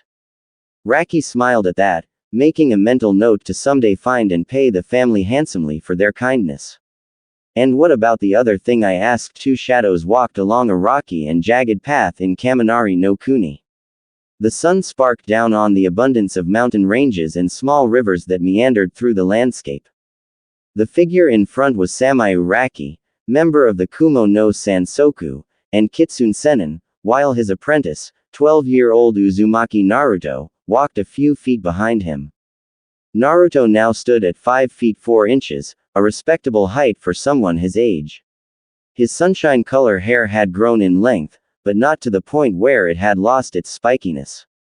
The same black mask covered his face from the nose down, only revealing his bright sapphire blue eyes that shined with determination, and a spark of mischief. Naruto still wore his rust orange muscle shirt, along with his storm cloud sweatshirt, but had begun to wear black tape around his hands. His shinobi pants looked slightly tattered, but Naruto kept them because they still worked. And along his feet were a pair of black shinobi-style sandals. Across Naruto's back were the twin blades, the kibas, taking to wearing them everywhere just like his late Ne-chan. Over the years, Naruto's talents for the ninja arts had only grown. With help from the Kitsune clan, his stealth and genjutsu training had given the push he needed.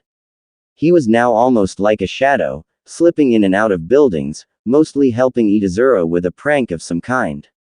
Though he could still not cast a good genjutsu, he had been able to compromise with recognizing and dispelling C-rank genjutsus. Raki had overall helped him perfect his kenjutsu and taijutsu to the level he saw adequate. While he did not know the style, he would normally have spars with Naruto to help him during sword combat, giving him a small sort of a battle sense. In taijutsu, Naruto had begun learning the advanced katas of Raki's personal style, and was well on the way to mastering it. Kyuubi had kept to his word and had begun to teach Naruto to control his Kekkei Genkei, by slowly having him create a red stream of lightning between his thumb and index finger. Like Kyuubi had said, Naruto's futon chakra nature had all but disappeared, only making the slightest of cuts in chakra paper. When it came to adding it to jutsus, the two were deadly together, making up new ways to utilize a jutsu, making it become a diversion or increasing his power. Naruto's personality had also changed a great deal. He insisted on calling Raki, Raki-sensei, in public, only using his nickname when they were in private. Though Naruto was still the same person, he would now engage in conversations with many of the girls that they met, trying to get past the inner fangirl and meet the true self. Raki and Kyuubi often teased that Raki had somehow corrupted him and he would soon be peaking. This had caused horrible nightmares, almost as bad as when Raki brought him to a brothel for education. "Are we there yet?" Naruto asked, placing his arms behind his head as he looked up at the sky. Raki gritted his teeth. "As I said the last mile and the mile before that, we will get there when we get there." There was silence for a few minutes before Naruto asked again, "How about Umph?" He was cut off when he ran into Raki, who had just stopped. Raki looked back and grinned at Naruto. "Yep, we are there, kid. Welcome to Kumogakure, the most beautiful of all the hidden villages." Naruto was awed by what he saw. The city was a collection of tall mountains, with the building built into the walls. Large pathways connected the different buildings and large clouds descended atop the tips of the peaks. At the center of the village was a large glass dome, most likely the Raikage's office, along with the center of trade for the town. When Naruto looked down, he could see that the base of the mountains were brimming with activity. People walked up and down the streets, engaging in conversations about trade, school, and daily life. "Amazing, isn't it, Kit?" Raki said, gaining his students' attention. "No matter what I see in this world, this is the most amazing." He then turned to Naruto. "All right, as soon as we enter that village there are some rules I want you to go by. Rule 1. Try to keep your true abilities secret. Deception is the key for a ninja, even from your comrades. Rule 2. Do not tell anyone that I am your sensei. To say the least, it will cause complications. And Rule 3. You will be attending the Ninja Academy for the next year before you become a full shinobi. Just try and make some friends your age." "Nay, Ero Masuda, why do I need to go to the academy? I have already learned the basics, and the history you taught me should keep me up," Naruto asked, confused about why his sensei wanted him to relearn what he had spent his childhood on. Raki scoffed. "I could care less what those weak pencil pushers teach you, but this is a way to learn about your future teammates and other teams. Information is the key." Naruto nodded in confirmation. Raki then turned and began to walk to the gate. "I got to go clear up some things. Use your passport to enter the city and do something productive." And with that he disappeared in a puff of smoke. What do you think would be a productive way to spend our time?" Naruto thought to his inmate. After a couple seconds, both yelled, "Ramen," and left to find the nearest ramen stand. Due to Kumogakure being a mostly military-operated city, the council was made up of the few clans, the civilians who had monopolies on trade or stores, and finally the Raikage, the elders, and the two appointed members, Chiasa Ayumi and Takashi Manabu, both members of the Kumo no Sansoku. The Yondaime Raikage, and rumored to be the fastest man in all of the elemental countries, sighed as he listened to the council talk about the trade agreements and other boring subjects. He could easily be outside with Kurabi sparring, or lifting weights, but no, he had to be here and just nod or shake his head. He was brought out of his musing when one of the clan members spoke. "Back to our previous discussion from last week, all attempts to find Samayu Raki, our third Sennin, have been a failure." "Not surprising," said Takashi. "He may be in Baka, but when it comes to stealth, there are few that can find him. What we need are the hunter nin. I frowned a bit. Takashi and Raki had always been at odds, always trying to outdo the other, whether it is at strength or social status. That is not an excuse, said another clan member. He has been missing for 6 years. We have tried again and again to have the hunter nin sent after him, but Raikage-sama refuses. He must be here to fulfill his responsibilities. Chiasa scoffed, right, like he had a choice. You were forcing an apprentice on him. If I had the choices that you were giving him, I would hightail it out of here too. This caused her to give a small smile. Chiasa was always the median of the team, literally beating the sense into her comrades. She was always a kind and understanding person, while a bit brash. That was all we could offer, the first civilian member said. Kumo is outnumbered by the other villages in bloodlines and numbers, and we need to gain every advantage we can if war breaks out. I finally spoke. While I agree that bloodlines do not make a shinobi, they do help, but with the last attempt my father had on taking the Byakugan, the other villages are cautious of us. Which is why we need Raki back, as protection and as someone who can train the next generation, said the second clan member. I agree, said Takashi. Raki needs to do his part in passing on his minuscule amount of knowledge. Even if he has to teach a civilian family member, it will show him he should have started earlier. Chiasa just glared at Takashi but remained silent. Aside, alright, fine, though I do not think that it will do much good. I will send a team of hunter nin to find my pupil. How about I just save you the time instead, sensei? A voice rang through the chamber. The council members quickly began to scan the room, until they found Samayu Raki of the Kumo no Sansoku, sitting on the ceiling eating a dango. Raki-sama, you are here, yelled one of the council members. I couldn't help but smirk. Chiasa grinned, and Takashi showed an aura of disinterest.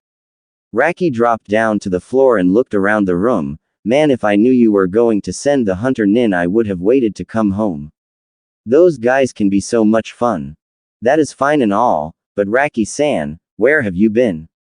Asked Eiji-guro, one of the elders. Why, I have been doing my part to protect Kumo, my fine wrinkled friend, Raki said, which caused Eiji to scowl. I have been traveling around the continent, making sure that there were absolutely no plots to destroy Kumo, and lucky there were none. And what did you learn on your travels? Questioned another clan member. Raki leaned in as if he was going to tell a secret. Raikage's ears only, he said, giving them a foxy grin.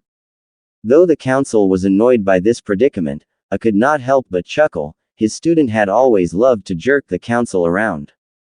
Finally, after he had regained his composure, Eiji asked, so have you come back to fulfill your duties as a sennin?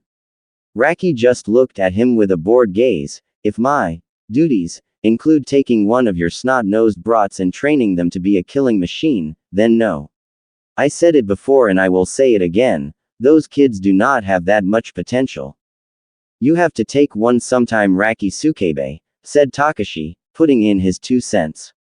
Raki sent a glare at his teammate. And why exactly do I have to do that, Takige? Throwing in his nickname to irk him. Takashi scowled at the name, but continued, it is the job of a sennin, and we must pass on the mantle to the next generation. Raki sighed because he knew that he was right. Fine, I'll take one, but not now. I want to have at least a year to relax before hell starts. A's eyes widened. That was way too easy. He had seen Raki argue over what to eat for lunch harder than this. A civilian member spoke, so who will you be training? Raki just shrugged, I'll pick next year, but I can tell you that it will not be one of your brats. I chuckled again at how Raki had knocked the pride out of the council members. Okay, it is decided, I said in a loud voice, Raki will pick an apprentice next year. Now if you excuse me, if what my student said is true, we have some things to discuss. He then jumped out of his chair, grabbed Raki and Sunshine to his office, effectively ending the meeting. When the two arrived at A's office, he quickly sent the Anbu out and activated the silencing seals around the office so that they would not be disturbed.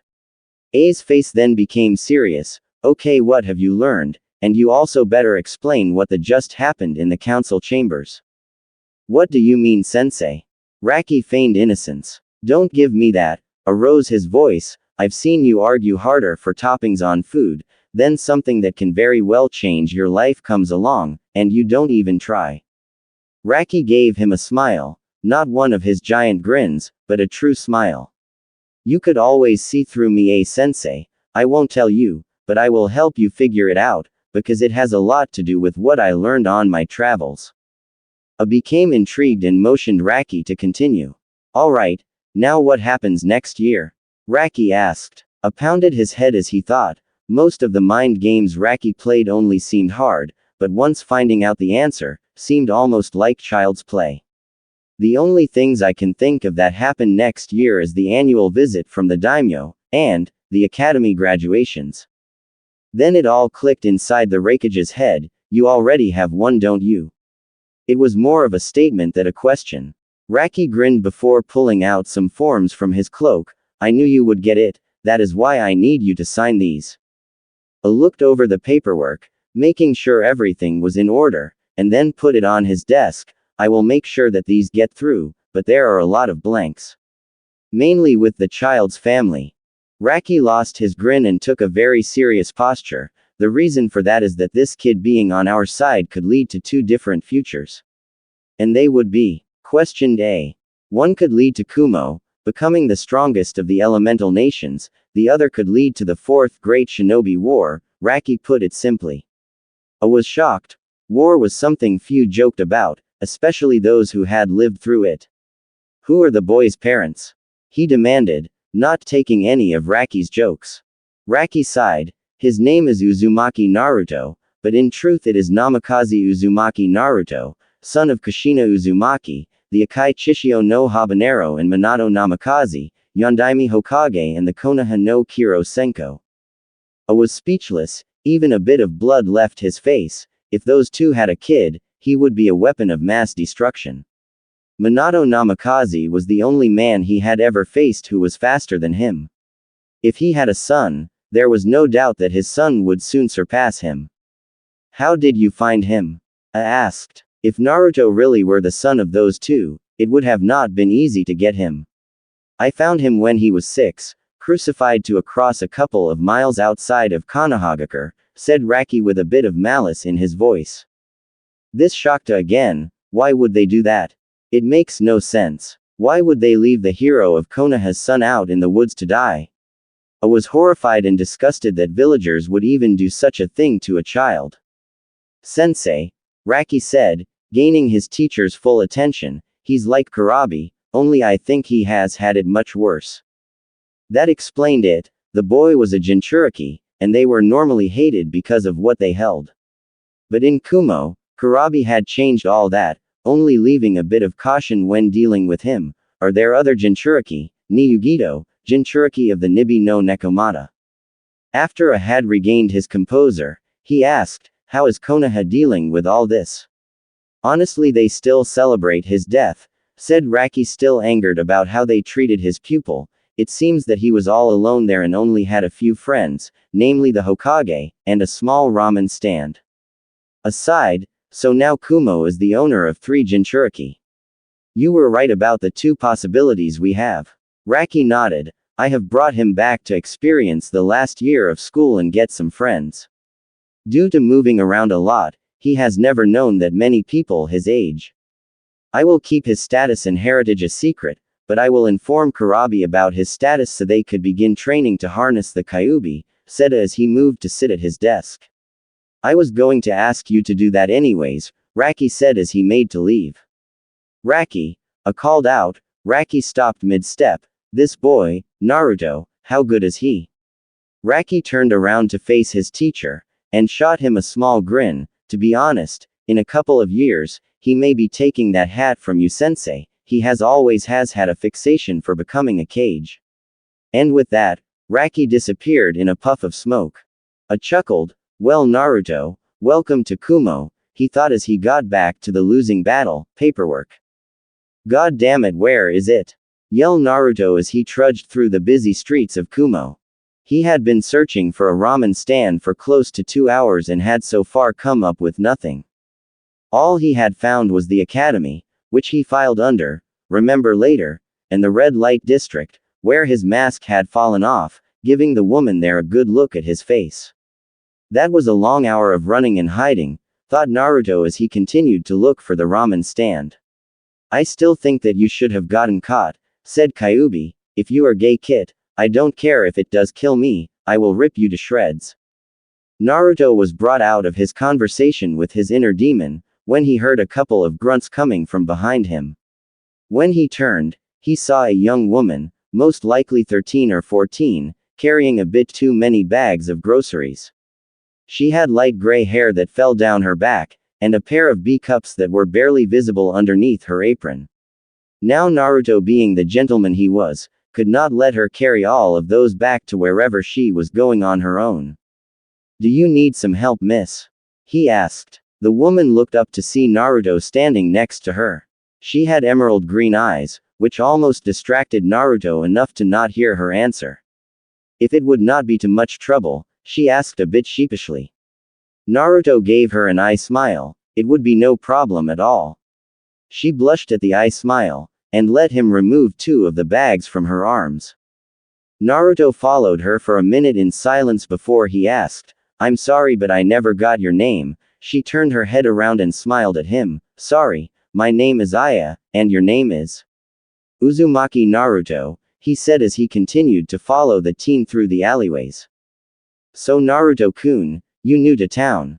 She asked, trying to find out a bit more on the boy. Naruto gave a nervous laugh. Is it that easy to tell? Aya giggled. Yep, especially when you don't know who I am. Almost everyone in Kumo know about my father's stand and me. Naruto raised his eyebrow to ask what type of stand it was, but was cut off when Aya said that they were there. They walked into a door with a sign over it that said, Maho no Aji, that led into a carved-out cave. There were many rugs on the ground and booths around the rim. There was a multitude of people having a good time. He followed Aya behind the counter and helped her put the ingredients away. So what is it you make here? He asked, curious about what would attract this many people. Well, we have a lot of foods, said Aya as she turned her back to Naruto to put away some of the vegetables. We have dangos, soups, salads, udon, but our biggest seller is our ramen. She stopped putting away the food when she heard something drop. Aya looked at Naruto to find that he was frozen with wide eyes. She was about to ask what was wrong when he disappeared and reappeared right next to her, and began to give Aya the strongest hug of her life. I knew it was fate. Naruto screamed in joy after he was done hugging Aya, who was blushing like a tomato, after feeling what Naruto really had under his shirt. So ripped, she thought, but was soon brought back to reality to see Naruto had moved to the front of the counter and was sitting on one of the chairs. Well, seeing that you say the ramen is the most popular, I think I will need about 7 bowls to try, he said as he grinned underneath his mask. Aya had recovered from her daydream and was giggling at Naruto's antics. Alright, I'll get you a bowl, and it will be on the house for helping me with the groceries. A few minutes later, she came out of the kitchen with a bowl of steaming hot ramen. When she placed the bowl in front of Naruto, he was about to dig in, but saw that Aya had pulled out a small camera from under the table. What is that for? He asked as he watched her set it up. Aya gave him a smirk. Little tradition I have here, and I take pictures of the faces of people who try our ramen for the first time. So take off that mask and enjoy. Naruto was about to decline the request, but his stomach was growling for ramen, so without hesitation, he pulled down his mask and took a heavenly sniff of the meal before him. Aya could hardly believe what she was seeing. Most people wore a mask to cover up something that they are ashamed of, but his face only brought one word to her mind: hot. The whiskers alone made her want to tie up the boy and leave him in her room. Aya almost forgot what she was doing until she remembered what she was here to do. When Naruto took the first bite, he knew he was in heaven. The ramen was one of the best he had ever tasted, being a very close second to the Ichirakus in Konoha. Marry her, Kit, yelled Kyuubi. If you do, all of this delicious food will be ours for free. Naruto's lips spread into a large foxy grin, while his eyes rolled to the ceiling. He was only brought back when he heard the click of the camera and a few giggles. Aya was trying to keep herself from bursting with laughter. The face Naruto had made was going to be a masterpiece in her collection. That was by far the funniest reaction I have seen so far. Aya got out between giggles. Naruto pouted, causing him to look even more adorable, but quickly forgot about what she had said and went back to the delicious meal. After finishing 10 bowls in under an hour, which according to Aya was a record, he finally slowed down enough to speak. That, said Naruto as he patted his stomach, was one of the most delicious things I have ever eaten. You are an excellent cook, Aya-chan. Aya blushed at the additional suffix. Thank you, Naruto-kun, but what are you doing in Kumo? Naruto gave her a foxy grin, which seemed to make a little blood flow to her cheeks. I came here to join the Ninja Academy. Really? Said Aya, getting a bit more interested. I know some people who go there. I could introduce you if you'd like, and if you need any information about anyone you meet, just ask me. Giving her a smile, Naruto pulled up his mask to its original position, much to Aya's disappointment. That would be great, Aya-chan. I better get going, but where is the bathroom? Aya pointed down the hall. 2 doors on your left, she said. Naruto gave her a sheepish look, while scratching the back of his head. This gave Aya the chance to take another picture. Ops, sorry, fingers slipped, she pretended to act embarrassed. Naruto just waved it off and walked to find the bathroom. When he was gone, Aya took out the photograph and looked at it. Yep, this is defiantly going in my private collection, she said with a giggle. Just then the door to the restaurant opened, making Aya scramble to hide the photo. In the entrance, were Omoi and Samui. Ohio Omoi-san, Samui-chan, what can I get you? Aya asked, as the two got closer to the counter. Omoi had dark skin with short white spiky hair and had a sucker sticking out of his mouth. He wore a gray overlong shirt with red bandage and shin guards, along with black shinobi-style pants. Samui had fair skin, blonde hair that reached down to her shoulders. Her chest easily matched Aya's, being close to B cups, and wore a standard Kumo Kunoichi uniform, except with a mesh undershirt and a low-cut skirt. I am fine, Aya-san. We just came to relax a bit while Yugito is off doing one of her revenge pranks, said Samui, who had moved her hands to her shoulders and began to rub them. Damn these back pains, she muttered. Omoi was still staring at the menu. Maybe I'll have some dangos. But what if I get stomach pains and have to go to the hospital, where a pretty nurse will saw that I only have a few days to live? But if he was cut off by Aya hitting him with a spoon. Just pick one, Omoi. I feel that Karui should be doing this. Where is she anyways? Omoi rubbed the new bump on his head, helping out Yugito. Aya made an O with her mouth before it morphed into a smirk. Oh, so you two are on a date, I see. Ah, young love, I am so glad I don't have to deal with the dating scene. Nope, all I need is my soulmate and I have found him. Both Omoi and Samui rolled their eyes at her tease. So who is the one this week? It would be easier to believe if you didn't have a new one every week, said Samui as she stopped rubbing her shoulders. Aya sighed, and looked off dreamily into space. Oh, he is so kind. He helped me carry my groceries back to the store today. Then he complimented me on my cooking. Oh, and his body. It is the body of a god. I got a good feel of it and I can tell you he is ripped. Then his face is the most adorable thing I have ever seen. He has these 3 little birthmarks on each cheek that look like whiskers. Makes you want to glomp him right there. Omoi looked at Samui for a translation, who sighed. Basically, the man was nice to her, likes the food here, and is hot, she said in a stoic voice.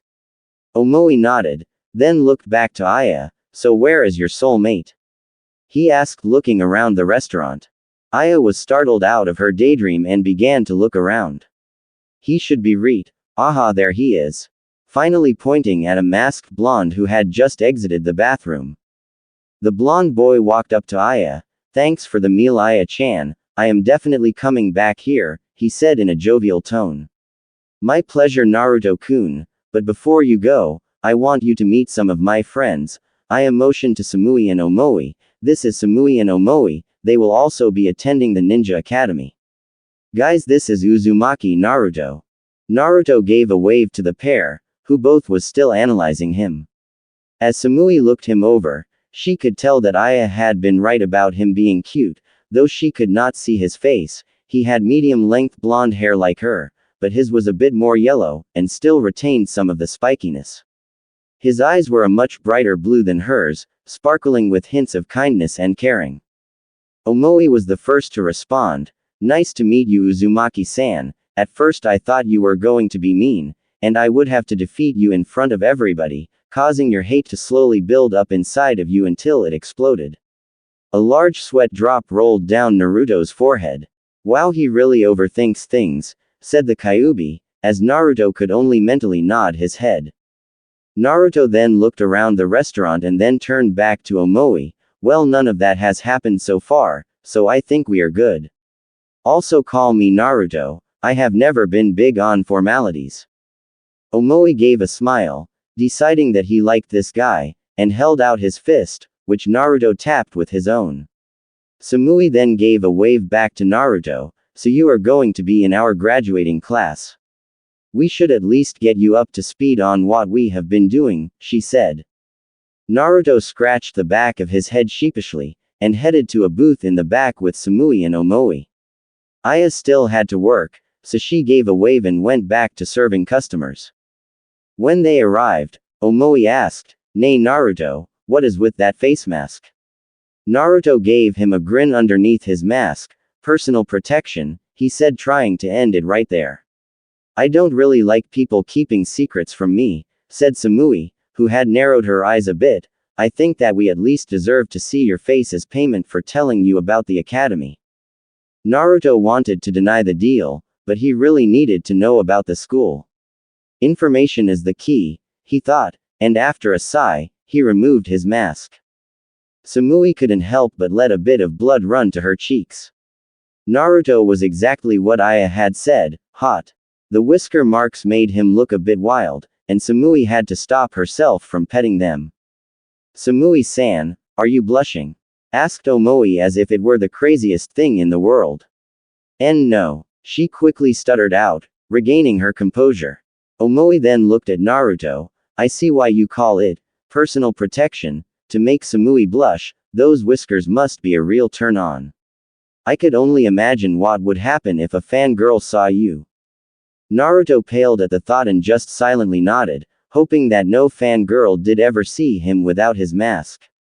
So what do you have to tell me? He asked, quickly trying to get the new thoughts of being chased by mobs of fangirls out of his mind.